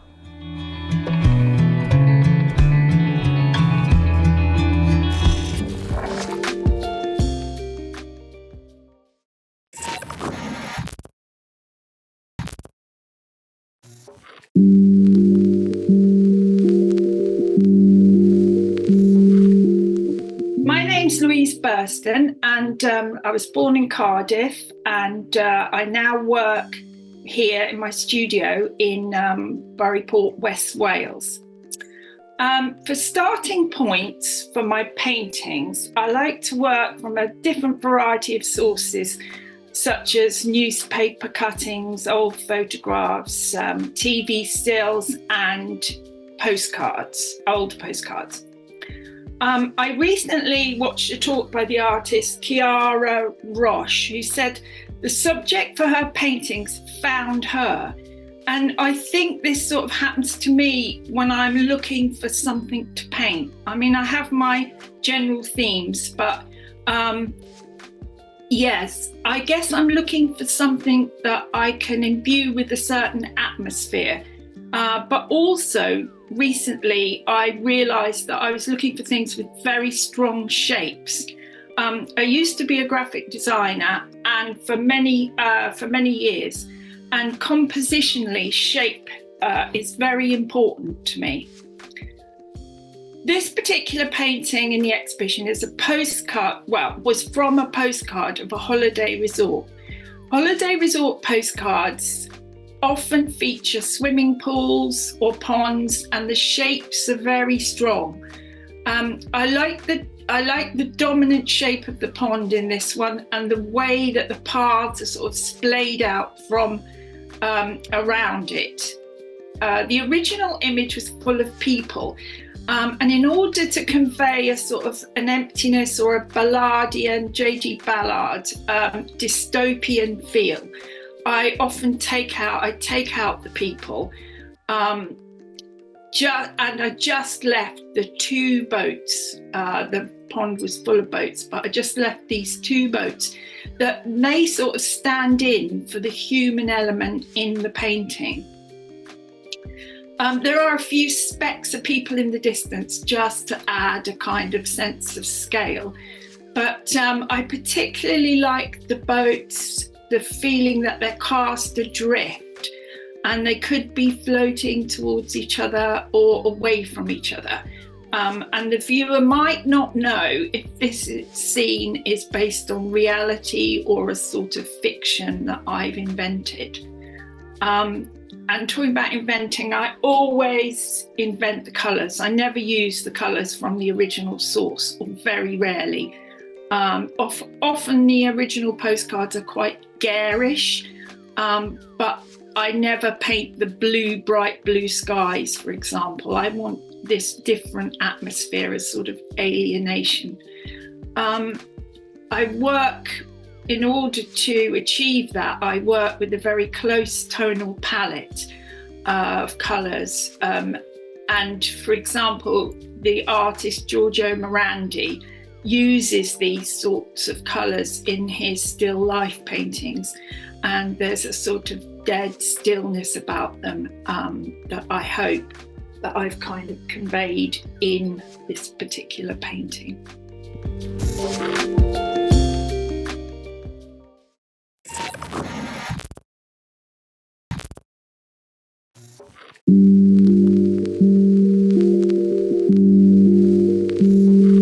Hello, I'm Louise Evans, and I am a painter currently living and working in Glasgow. So a little bit about my practice. At the moment, I'm kind of very much concerned with ideas of marking time, events, actions, kind of moments, and also sort of navigating space a little bit with a lot of different kind of processes and ideas working with paint and materials itself. So it kind of, they're sort of, I like to see them almost as these sort of like living, kind of developing things. And that also kind of brings me to the point that they're very, incredibly textured. I'm dealing, I guess, with a little bit of abstraction, but there's this sort of balance between the kind of picture, possibly, of what might be seen, particularly when you're dealing with abstract work, but also the thing and the object itself. And I'm kind of wanting to have that sweet spot and that sweet balance between the kind of picture and the thing, it not necessarily leaning too far towards one spectrum or the other. And there's kind of, when I feel like a painting really works, it kind of has that tension between the two. Yeah, I guess that kind of brings me quite nicely onto talking a little bit more about whirligig in particular. The kind of the corners, the edges are almost like a focal point, and they were my kind of starting point with this artwork. It was the first time that I'd worked with a square format for a long time, if ever. Squares are often can be a little bit more tricky to navigate. That there was something about the kind of perfectness of the four corners here, or this kind of, beautiful, perfect, symmetrical kind of thing, that gave me my starting point, essentially, of dealing with those four corners to begin with. So it was like almost that feeling and that sense of wanting to disrupt and sort of, kind of get rid of that sharp, kind of perfect corner, I guess. So that was the starting point. So I began by laying down really thick oil paint, and with this particular painting, the paint goes right around the edge. I think the depth of this painting is maybe 4 or 5 centimeters, so it continues right around the edge. So it's got that sort of objectness a little bit more to it. And then kind of dealing with how that paint was laid down. I use all sorts of different processes and continue to kind of experiment with that. And so kind of, I think I was putting knives through the edges, palette knives through the edges to kind of sort of get that sort of sense of movement, or that really kind of thick texture. And so sort of as I began to do this and deal with these each four corners, with this sort of heavy texture that went right around the edge, it started to remind me of the kind of foamy packaging or things that you might get on kind of, delicate artworks or frames. And actually kind of interestingly, frames and kind of ornate gilded frames from 16th century painters, that is kind of a little bit of a recurring theme, or something that kind of keeps coming back a little bit into some of my artworks. Again, dealing with edges, you kind of really start to, it almost frames what's happening. So this kind of had the idea of a frame. It's almost like this started to become the kind of as if it was protecting something delicate underneath. And these are all just kind of, I'm sitting in the studio quite literally waiting for paint to dry. And so these kind of, you look at it, you live with it. And these are kind of lots of thoughts that kind of come through as you're in the process of making, not necessarily something that I always set out to do. But I think with this one in particular, it's the thick oil paint that was laid down was a very dark Prussian blue.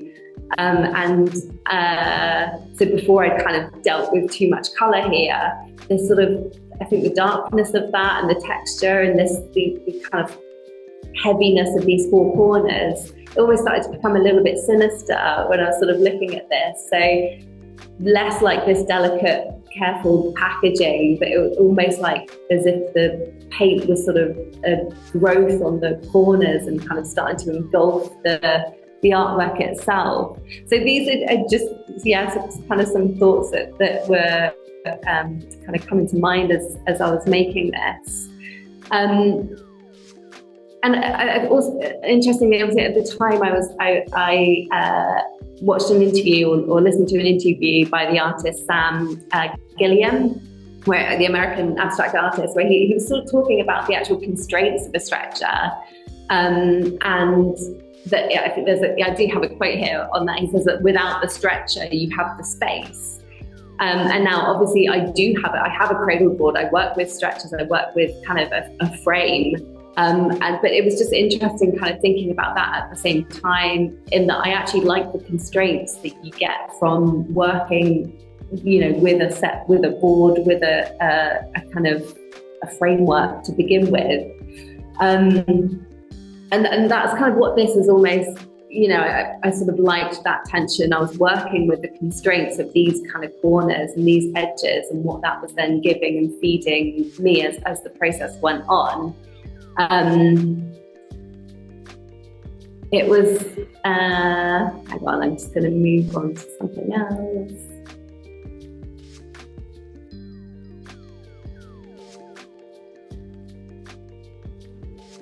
Yeah, so I guess with the, particularly, so with dealing with these four corners and thinking about the constraints, it's almost like I mentioned this idea of a growth, or it's as if the paint is trying to escape from those kind of constraints, is how I was thinking about it at the time. Also then, by focusing just on these corners as a bit of a byproduct, I then ended up with this circular shape in the middle. Again, something that I didn't necessarily set out to kind of create a circular format. But it just sort of, that's something that happened by dealing with these edges. And then also having this flatter space in the middle kind of provided a little bit of it was moving from one textured thing into a flatter, rounded space in the middle, with these, what I kind of call these little interruptions of space, where you've got little sort of lines that are kind of feeding their way through at different intervals through the middle. So then kind of once I had that, the kind of structure was there, and then it's this idea of building up again over a long period of time, these thin veils of colour. Something that I like to play around with in particular with colour, is this idea of dark over light, light over dark, or kind of earthy over high key, and the kind of visual effects that then come about from that. I guess the process of doing that with this particular work is that has provided or given a little bit more of a metallic-y, almost like a patina-like effect. And these kind of links with like metals and kind of, I guess copper that has aged over time. Again, coming back to the idea of this work sort of very much feeling like it's marked passages of time throughout its kind of creation. And often a big question that artists get asked is, when do you stop? When do you feel like a work is finished? And again, I tend to get that sort of natural feeling of it's kind of resolved. There's nothing else it needs me to do. But it also kind of feels finished when it feels old, when it sort of has, it's sort of separated itself from what I've necessarily done or what I've been through with it, and it's kind of its own sort of thing. And I get a sort of some final moves that I made to this painting. We're actually putting in these sort of highlights of this sort of high key red at different, there's sort of 3 points of that. Again, playing off colour, the colours that were there, but it's also it's kind of maybe a little bit playful as well, of kind of little nuggets of something else just coming through to kind of catch the viewer's attention. So that's kind of the main thoughts with this current work. Thank you.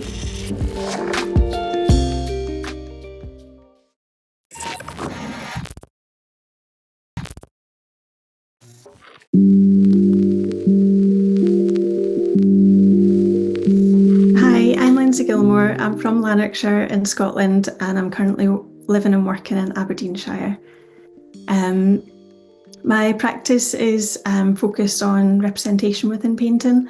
I'm really interested in figure-ground relationships depicting objects in the spaces that they occupy.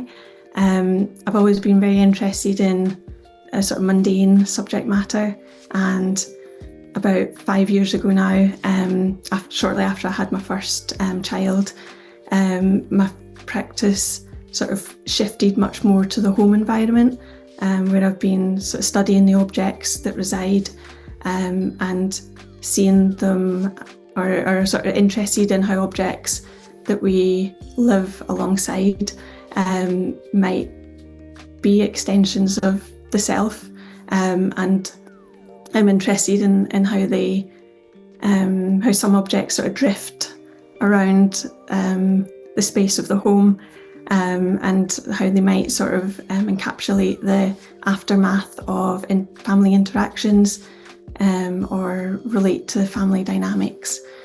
The painting that I've presented to the Beat Painting Prize is called First Floor Left, Shadow Play, and often my paintings take these titles of like the floor plan of the home, and that's something that I took from a book called Life, a User's Manual by Georges Perec, and where in that book he'll title the chapters around this, the book's focused on this tower block and all of the kind of inhabitants within that space. So I've sort of adapted that for my own practice with the focus on my own home environment.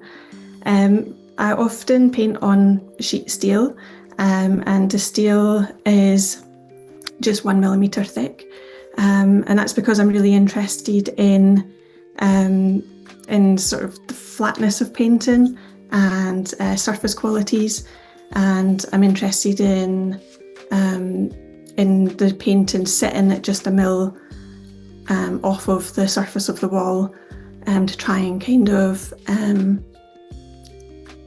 amplify that sort of flattening and exaggerate it.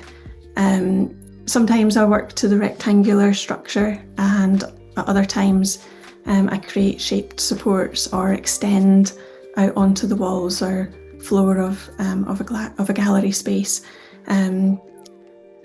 so that I'm sort of making these sort of paintings where you can kind of enter into, but also be quite an active participant in terms of how we might perceive how objects are depicted, and how we might navigate space, both within a painting and physically.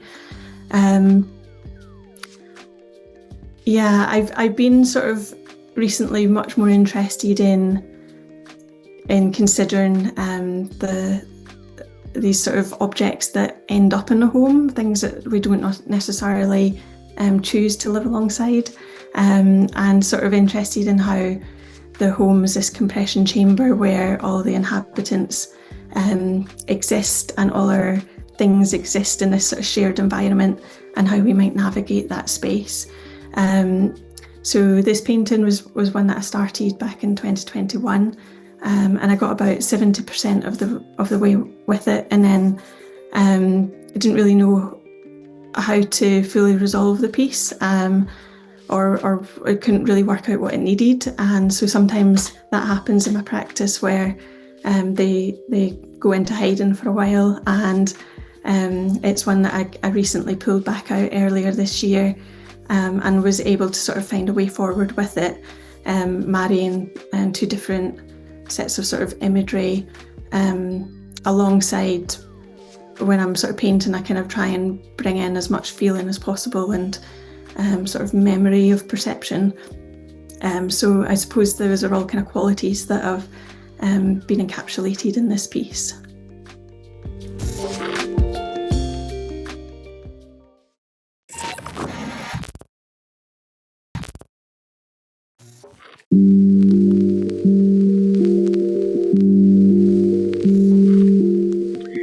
So I'm Natalie Chapman, and I am an artist living and working in Ceredigion. My work is predominantly autobiographical. I often use myself as the subject matter, sort of tell my own stories, and also try to make those stories, as universal as possible.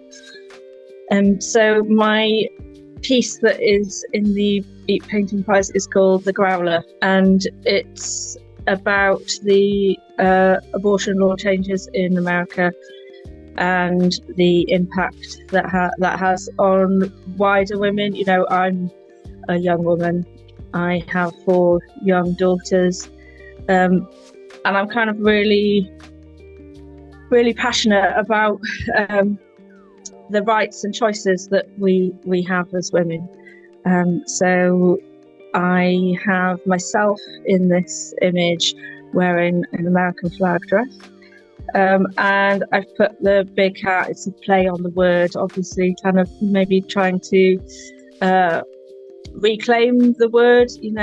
There's lots of derogatory words for parts of women's bodies, so it's kind of like a reclaiming of that. And the big cat on the podium is sort of there to represent the idea that women are often put on a pedestal, and actually like they're part of a circus act. People control what happens to them, what happens to their bodies, and this is a massive issue. I think yes, we've come a long way and we can vote now and all of these things, but actually there's a lot of things that haven't changed, and this painting is kind of a bit of a kick back to that, and I hope that people can really feel empowered by it, and maybe take a bit of that away with them into their lives and think, actually, it's really important that we talk about these things, because if we don't, then we're kind of part of the problem, really. It will just keep going, keep progressing. So yeah, I'm really chuffed to be in it.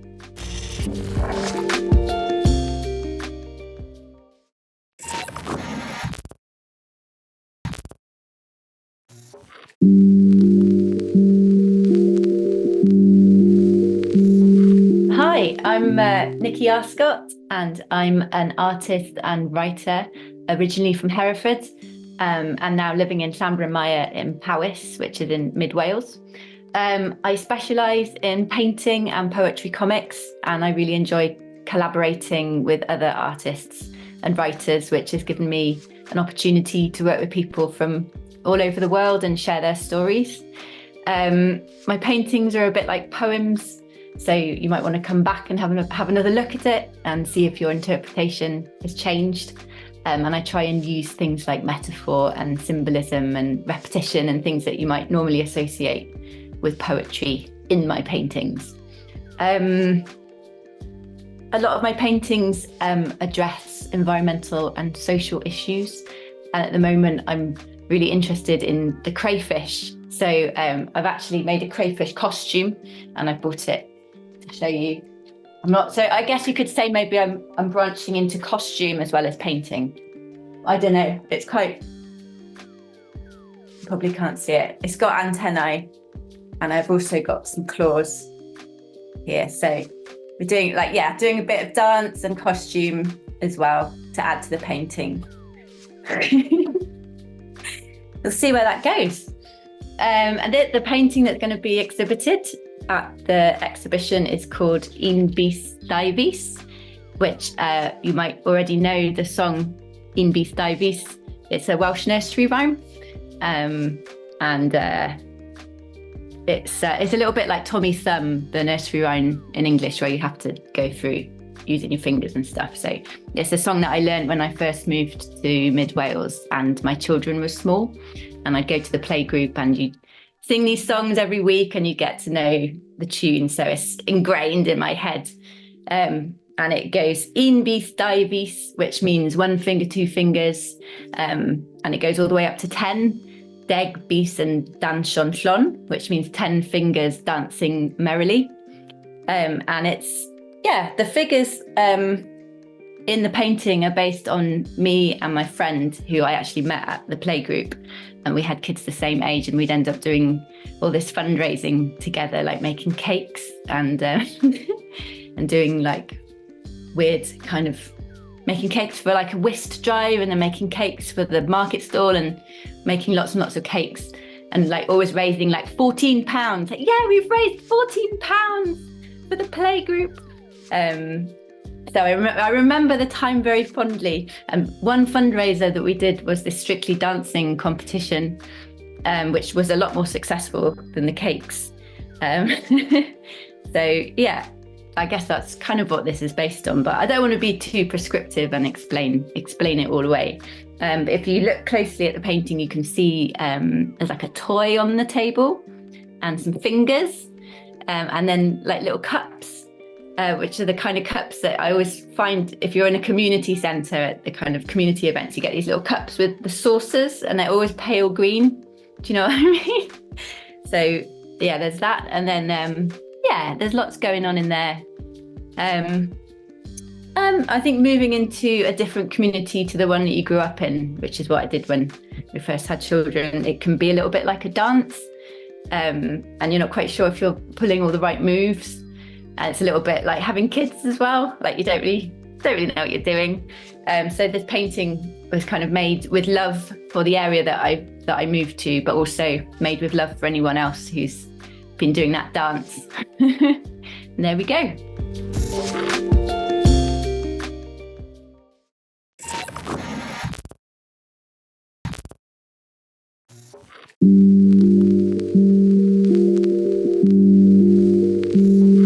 Hello, my name is Nicole Price. I'm a London-based figurative painter. A lot of the work I do is based around the theme of memory and loss, absence and presence and longing. I'm interested in the collection and the emotional legacy and associations that everyday things hold and how they are a trigger for memories.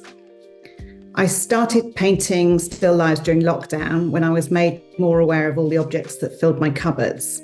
I had inherited a lot of things from parents and grandparents, and because of my sentimentality and the emotional attachment I felt, I found it very hard to part with any of these things, and instead I was piling them up high in my cupboards.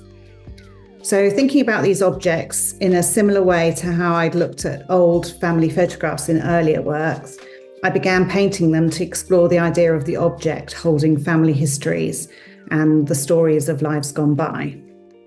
So this painting is of a perfume bottle from a collection left to me by my mother-in-law. I was interested in it as a beautiful object in itself, but also in the way that it still had the smell of perfume, which is another sense that's strongly associated with memories.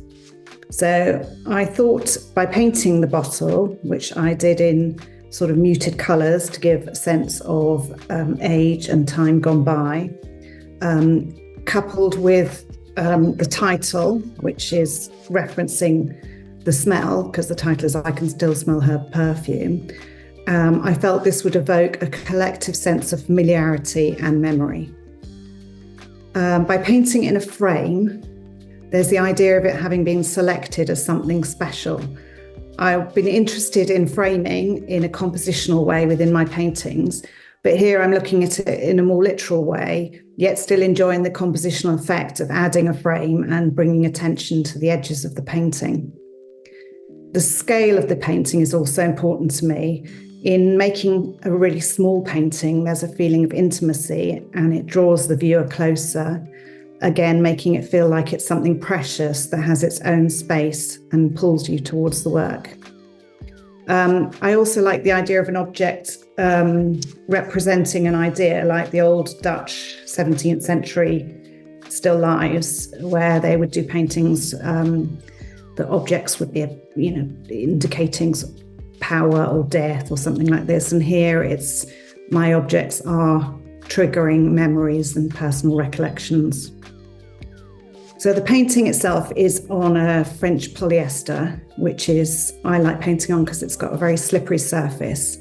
I used to paint on aluminium, especially when I was doing old family photographs, because I quite like the referencing of how photographs were originally produced. And then I wanted to find a surface with a similar feel where the oil paint slides across the surface. And I discovered the polyester because using aluminium was very difficult. First of all, it's expensive and it's quite difficult to use it. When I wanted to do large paintings, it's heavy. So this polyester works really well. Originally, I worked as a textile designer. So I do love doing paintings where I can get lost in the pattern and the textures, and I like emulating the different textures with the paint, but still sort of making it feel painterly, but so you can see all the different surfaces in it. Recently, my work, I've started to look at the collection in the more public domain, such as museums and groupings of artifacts and the insights they give into past lives. And I was interested in how we're used to seeing things in multiples, always shown at a distance and always untouchable, unreachable. And how we're used to very sort of tasteful curation and seeing things as a whole rather than giving significance to one piece, which is what I've done in this painting. But once it's seen as a whole with all these things, it comes back to looking at sort of the pattern, the colour and taste, which is sort of quite a different way of looking at objects.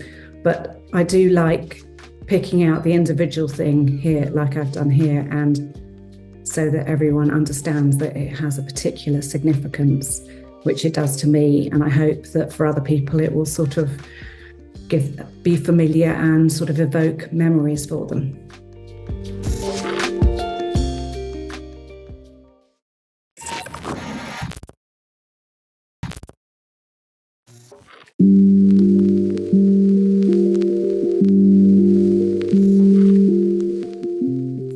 Hi, I'm Oliver Hofmeister. I'm one of the shortlist artists at the Beat Painting Prize. I studied fine art at Newcastle in 2018 for my undergrad.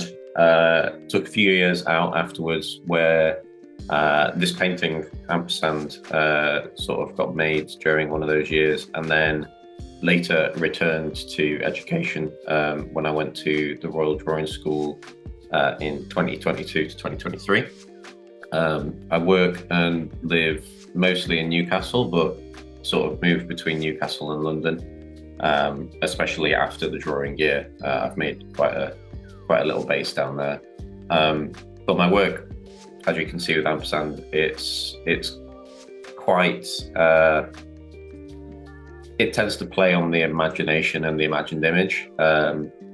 It's moving between sort of playful and, I imagine, what's the word I'm looking for? Playful and sort of daydreaming. It's created in an act reminiscent of daydreaming, with this conversation between myself and the painting.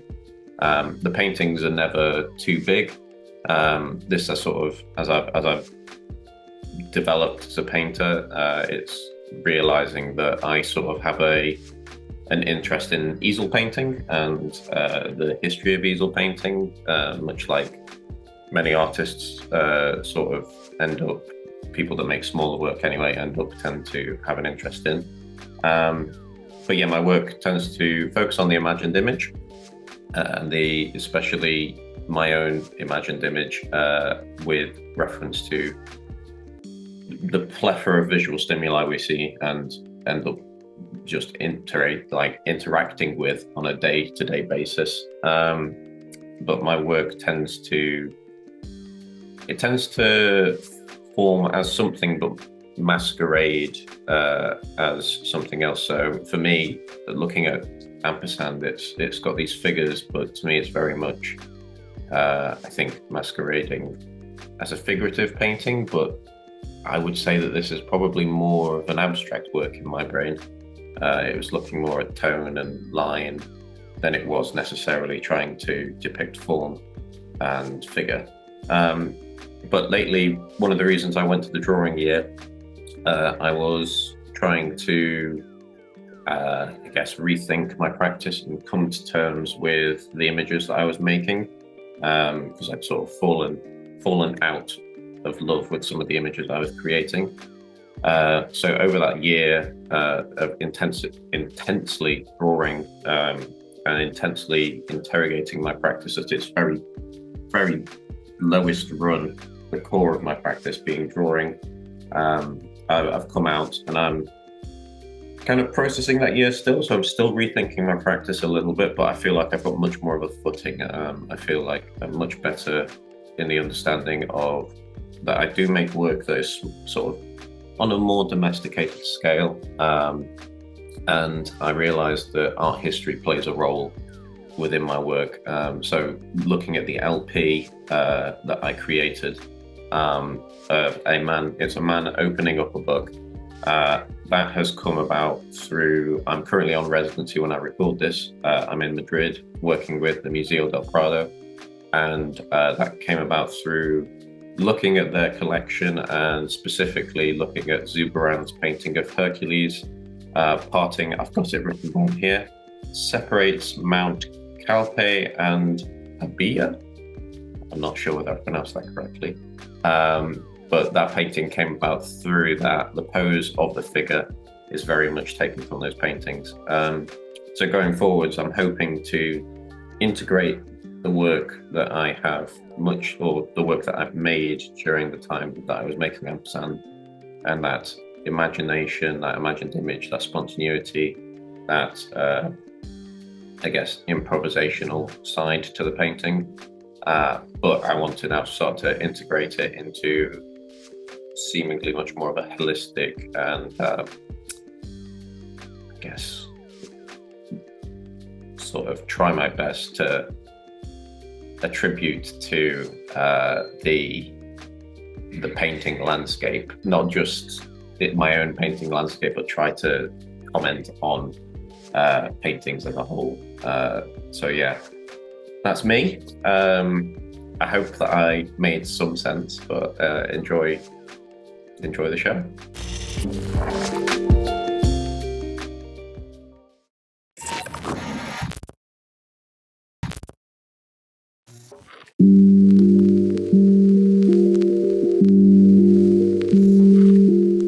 Hello, my name is Paul Merrick, and I'm an artist based in the northeast in Newcastle upon Tyne.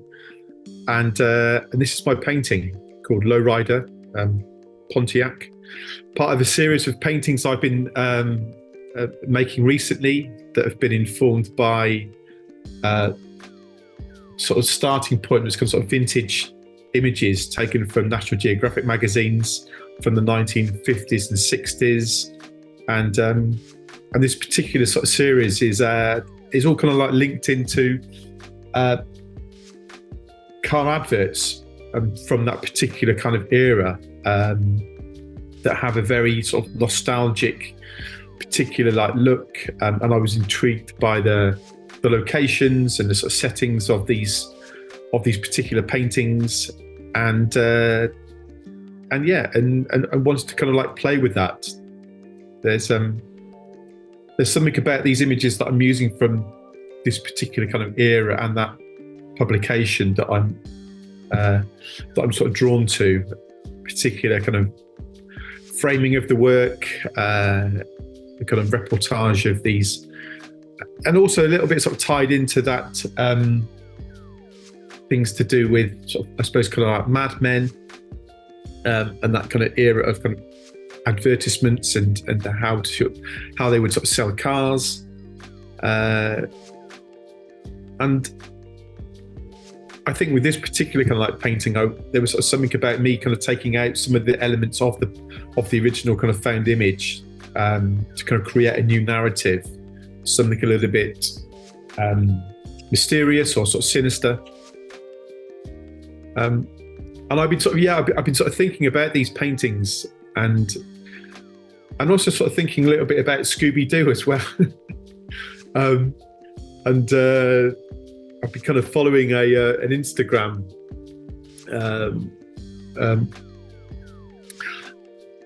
an Instagram account called Scoobyscapes, and being of an age of that kind of era, so I think there's a little bit of Scooby-Doo that's kind of come into these paintings as well, with that kind of like palette and lighting in particular. So here's Lowrider Pontiac.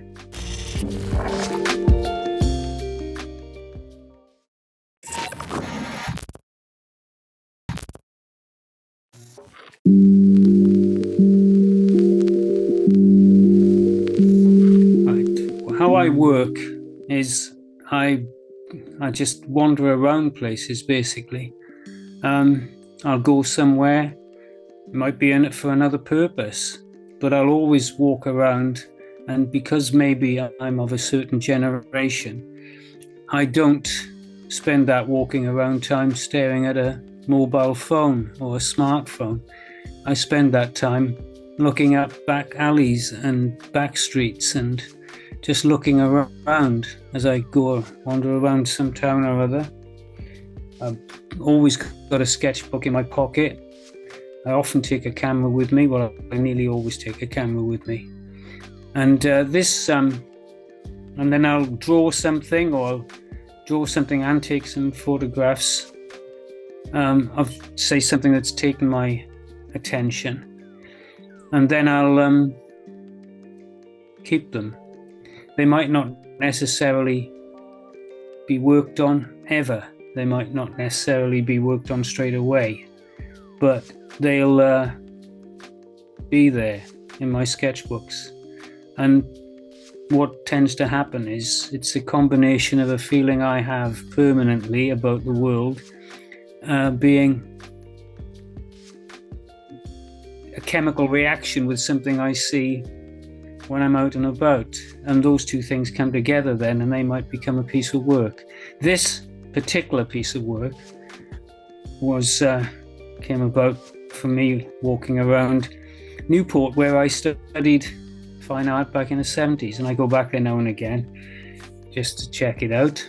And there's an arcade off the main street, one of the main streets in Newport, which has got a load of empty shops in it, because Newport is good for empty shops. And I saw this window where they appear to be doing some refurbishment work inside, and somebody had made a little heart out of masking tape bits and stuck it to the window. Maybe a builder or decorator or person who was going to run this shop, and I just thought, well, that's just a great image, and I made a little drawing of it, and I took some photographs, and just kept it as a reference, just like my other things I've got, and I always find that handy because sometimes you're stuck for, you look back through sketchbooks and things, and you find something that you think, well, I can work that's something I've got, I can know what to do with that now.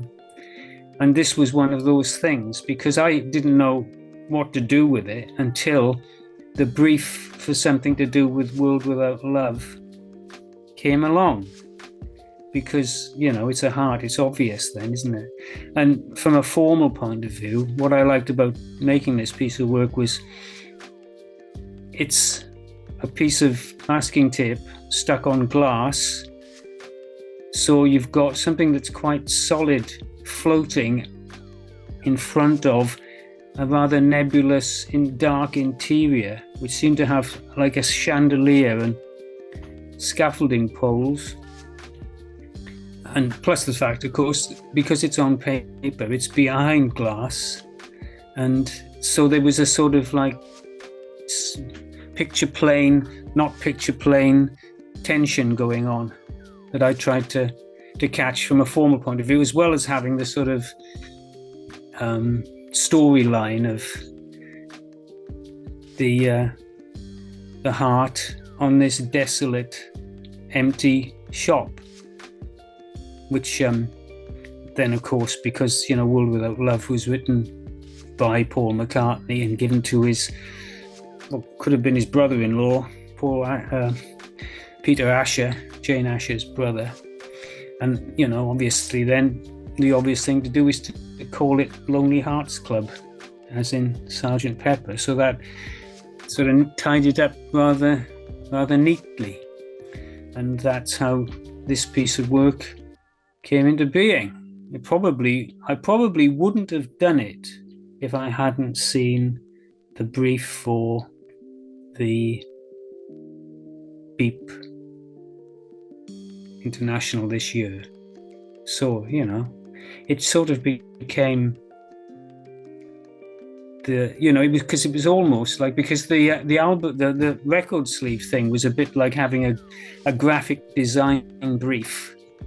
And this then became part of that sort of idea, and I don't often do things as sort of like in that sort of commission-y type way. I just let things happen naturally.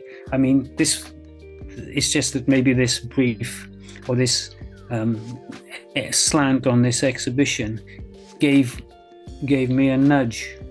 I don't often get nudges. So that's how this piece of work came about.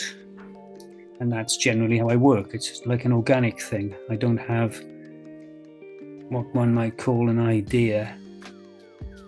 I just have a feeling, which then I find, or something finds me, that comes together with it, as I say, like a chemical reaction, and that will produce something then that then may or may not transmit that idea of, which is generally an idea of bleakness and desertion, I'm afraid, but there you are. And this gallant little masking tape heart standing out against the bleak desertion of the empty shop behind it.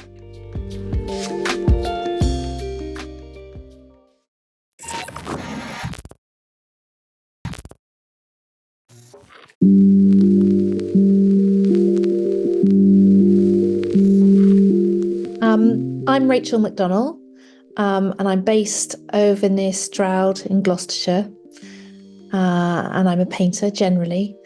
Although recently I've been doing quite a lot of work that is a bit more socially engaged. It all shares a common strand of being concerned with sort of the environment in general, place, landscape, and what we're doing to it. So I'm a part of a an artist collective called Walking the Land, which is Stroud based but has members all over the place.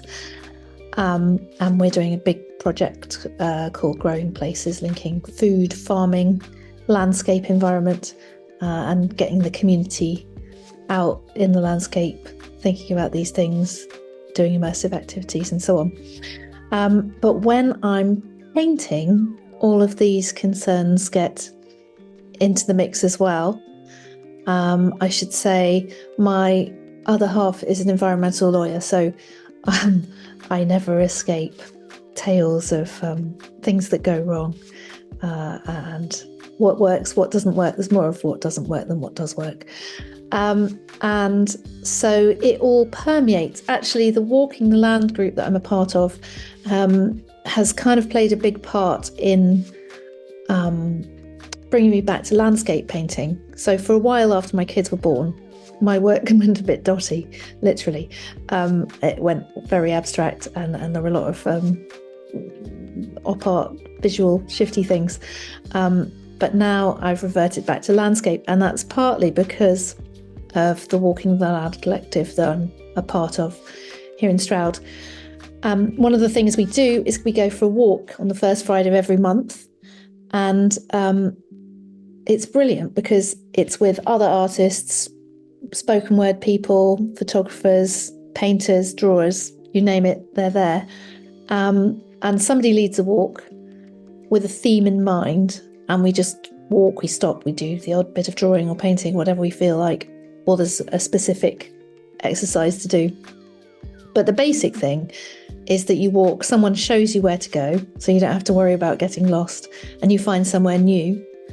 And gradually that has kind of permeated its way back into all my work. So I started out as a landscape painter, and now it's headed back towards that way, albeit that the dots are still there in places. So these paintings came about because of a call out to artists to respond to HS2 and the destruction of ancient woodland.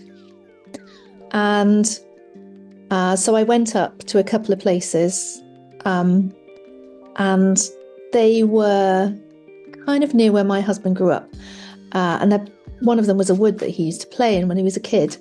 And he told me kind of about it and about running around. And I went up, and I was kind of startled by the levels of destruction.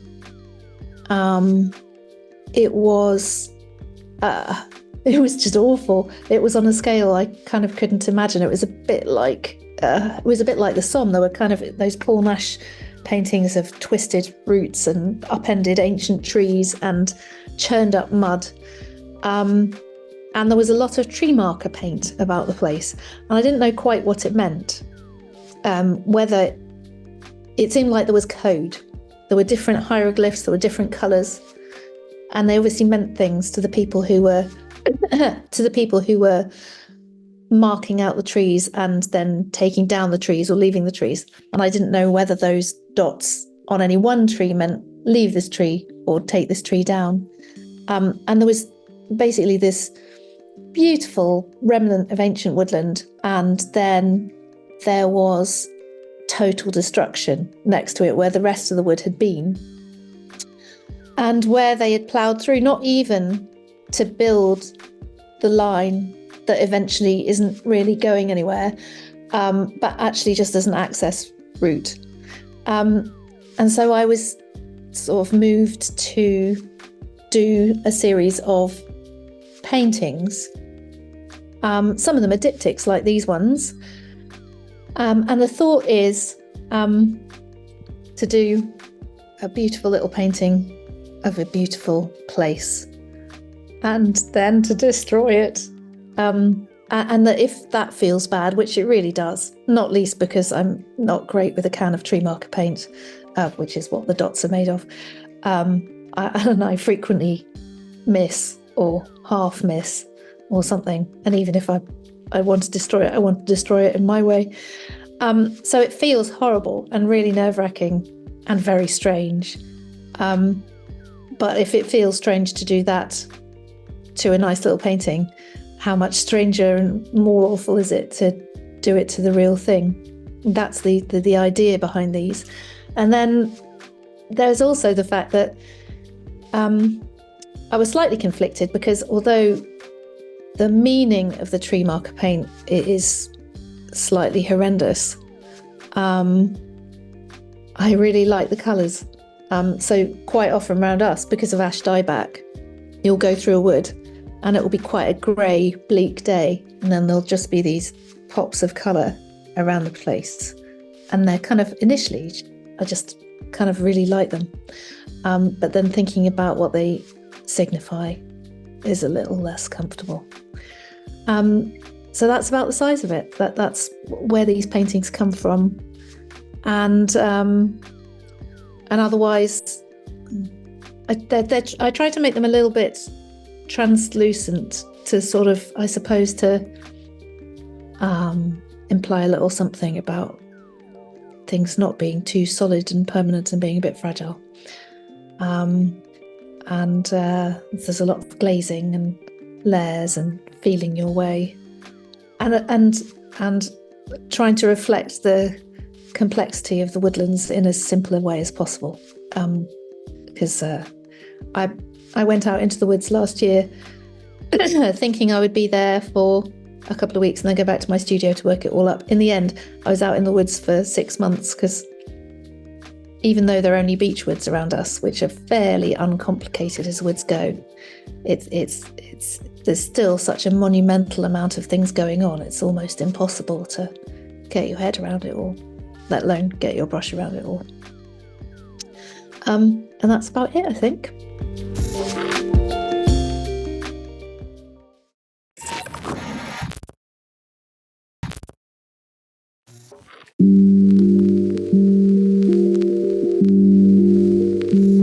My name's Sarah and I'm from London, but I'm now based in Glasgow, where I'm doing my MFA.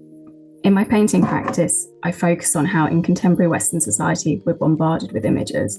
So it's really normal to flip through photos quickly on social media and not take them in, or to walk around a gallery snapping pictures that you don't ever look at again.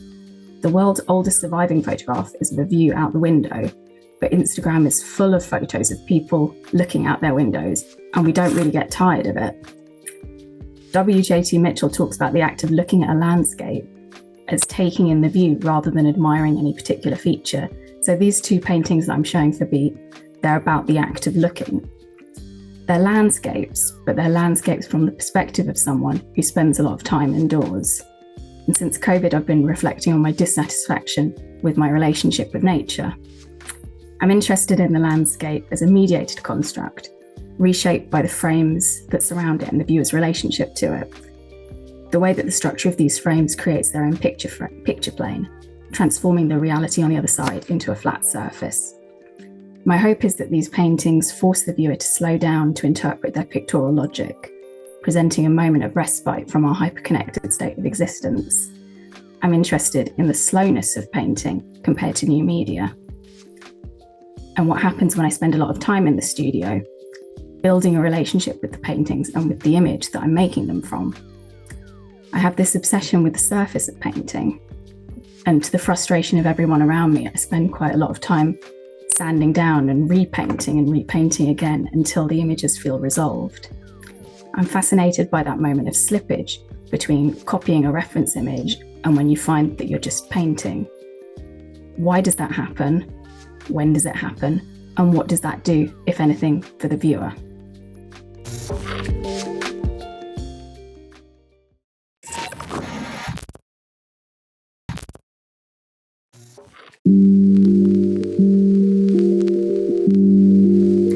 I'm Sarah Ambrose Ellis. I'm a painter based in North Wales and a studio holder at Studio Olivet in Wrexham. I usually make large-scale abstract paintings, so this was a nice little challenge to make something so small. I really enjoyed it. My process involves a lot of adding paint and then reducting after, painting layers. So usually my paintings will have several other paintings underneath, and then I use different processes to get rid of different parts and create like a staging to the painting. I became fascinated by psychogeography during lockdown, and I became fascinated by the sociology of walls and other surfaces, and how as they decay, they become almost like a concrete reminder of that surface's history. So I began a photographic archive of these things that really appealed to me. And then I started revisiting them over time and creating like a time lapse, which is what I try to do in my paintings. I'm also really interested in vandalism and the removal of vandalism. It's called buffing, where the councils will come and paint over scribbles and graffitis that people have made. As well as painting, I also write, I make films and create my own publications. So I try to reappropriate different bits of graffiti, vandalism that I find to create my own narratives. And sometimes comment on things too, whether it's physical or digital issues. So like exploring the ever-changing modes of distortion within the digital world and the physical world. So for this year's Beep Painting Prize, my title was Those Who Have Nothing. So I tried to take the idea of nothingness. I'm quite attentive to post-digital aesthetics. So I tried to create like a post-digital painting, which is why there's these little rectangles and squares that are similar to those that you find in CCTV footage, especially like digital glitches.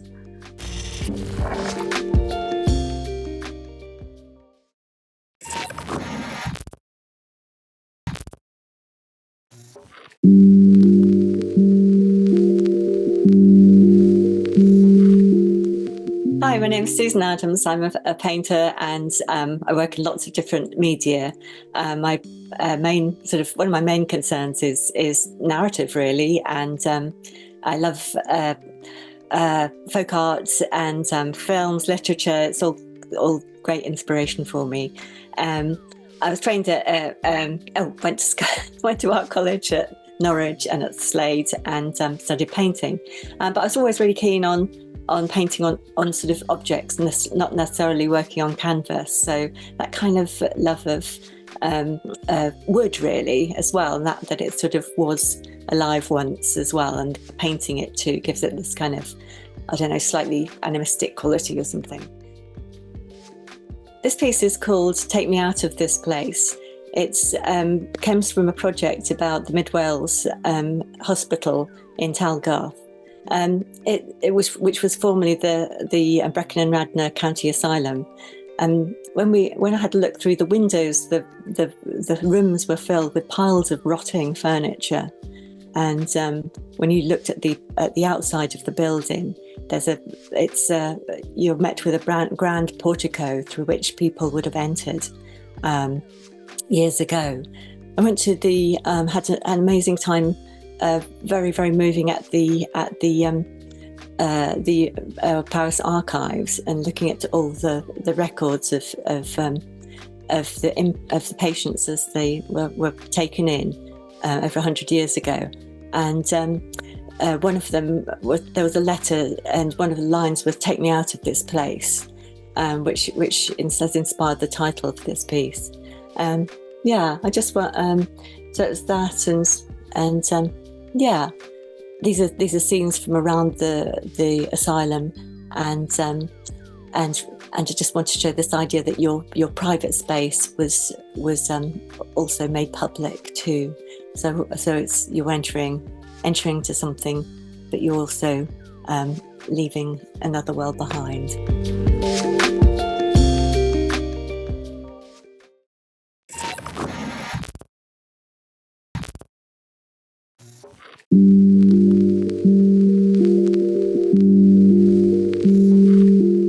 I'm Trevor Burgess. I'm a painter based in Deptford in South London, and I've been painting everyday life around in the city, around where I live, around my neighborhood, and more extensively interested in painting people in social space, really, and life in cities. I thought this was all fairly self-explanatory until 2016. There came the Brexit referendum, and I'd been painting multicultural life around the cities for 15 years or so, and it started to be something that was contested. And the Brexit vote had a big impact on me personally, on my life, and in a number of ways. And I felt I needed to say something about it. And I was in Brussels on the day of the vote. And when I came back, I was thinking how I might respond to it in painting. I was in a state of shock. And I made I'd been interested in the idea of inverting the colours in painting. And that seemed to be a way of expressing a sort of resistance to the movement that was going on. And I started to paint a series of paintings in inverted colour. And this one is a response to a painting by Ford Madox Brown's very well-known popular painting called Last of England. And it deals with a family who, in the mid-19th century, for economic reasons, decided to leave and go and live abroad. And I was interested in the painting because of the discourse around migrants, particularly since the Brexit vote. And the idea that in this painting, you have two people who were English-British people, and they are clearly migrants on a boat. And it occurred to me that if people saw themselves as migrants, then possibly would have more sympathy and understanding of the people who are coming here on boats in much the same way in our times.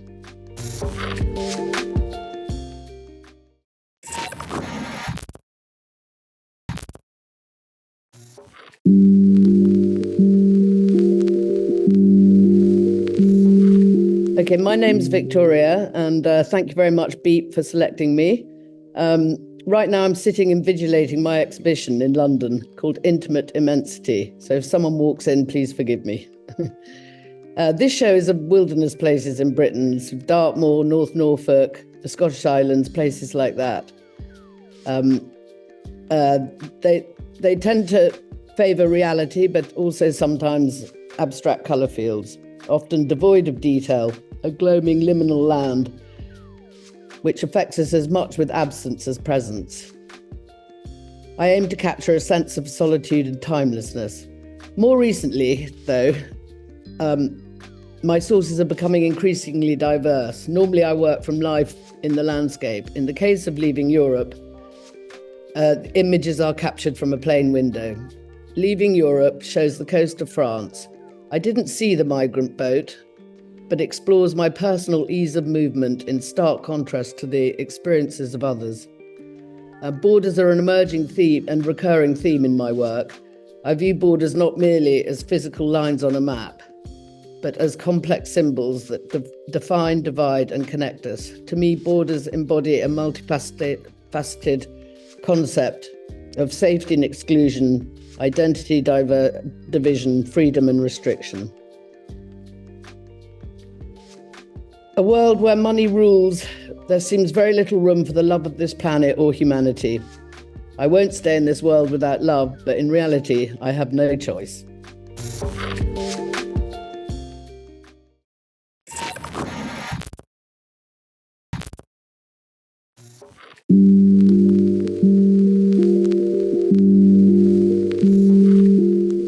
Hi, I'm Zena Blackwell. I live in Cardiff, but I grew up in Roos near the airport. I lived in London for nearly 20 years. I went there to do my degree when I was 19, stayed there until I had children, and then I moved back to Cardiff. I did my degree at Wimbledon School of Art, and then about 9 years later went back to do my master's in fine art at Central St Martin's. Although my intention was to paint on both courses, I didn't. I did everything else, a bit of installation, sculpture, collage. It was only when I moved back to Cardiff that I started painting properly, and I feel like I didn't really paint properly since foundation course. So a year after I started painting, I entered the Cardiff Made Open, which I won. And then I had a solo show the next year. So I feel that really helped me get back into the swing of things. My work since starting painting is about childhood and motherhood. But as my children grow up, it's becoming more about family dynamics. And that includes parental anxiety, a bit of everything really. And I work from images of my children, but I never consider them to be portraits, which leads me on to the painting Average, which has been shortlisted. That is based on a photo I found in my phone that my daughter had taken of herself. And obviously in this day and age, kids and teenagers and adults take photographs of themselves all the time and upload them to social media. Obviously that wasn't uploaded, but I did turn it into a painting. My daughter doesn't have any kind of iPhone or social media. She's 10 now. And I'm actually involved in campaigning to get smartphones banned from schools in Wales at the moment. So it's an important topic for me right now, and I could talk at length about that, but I'll keep it to that. So yeah, I think that's it.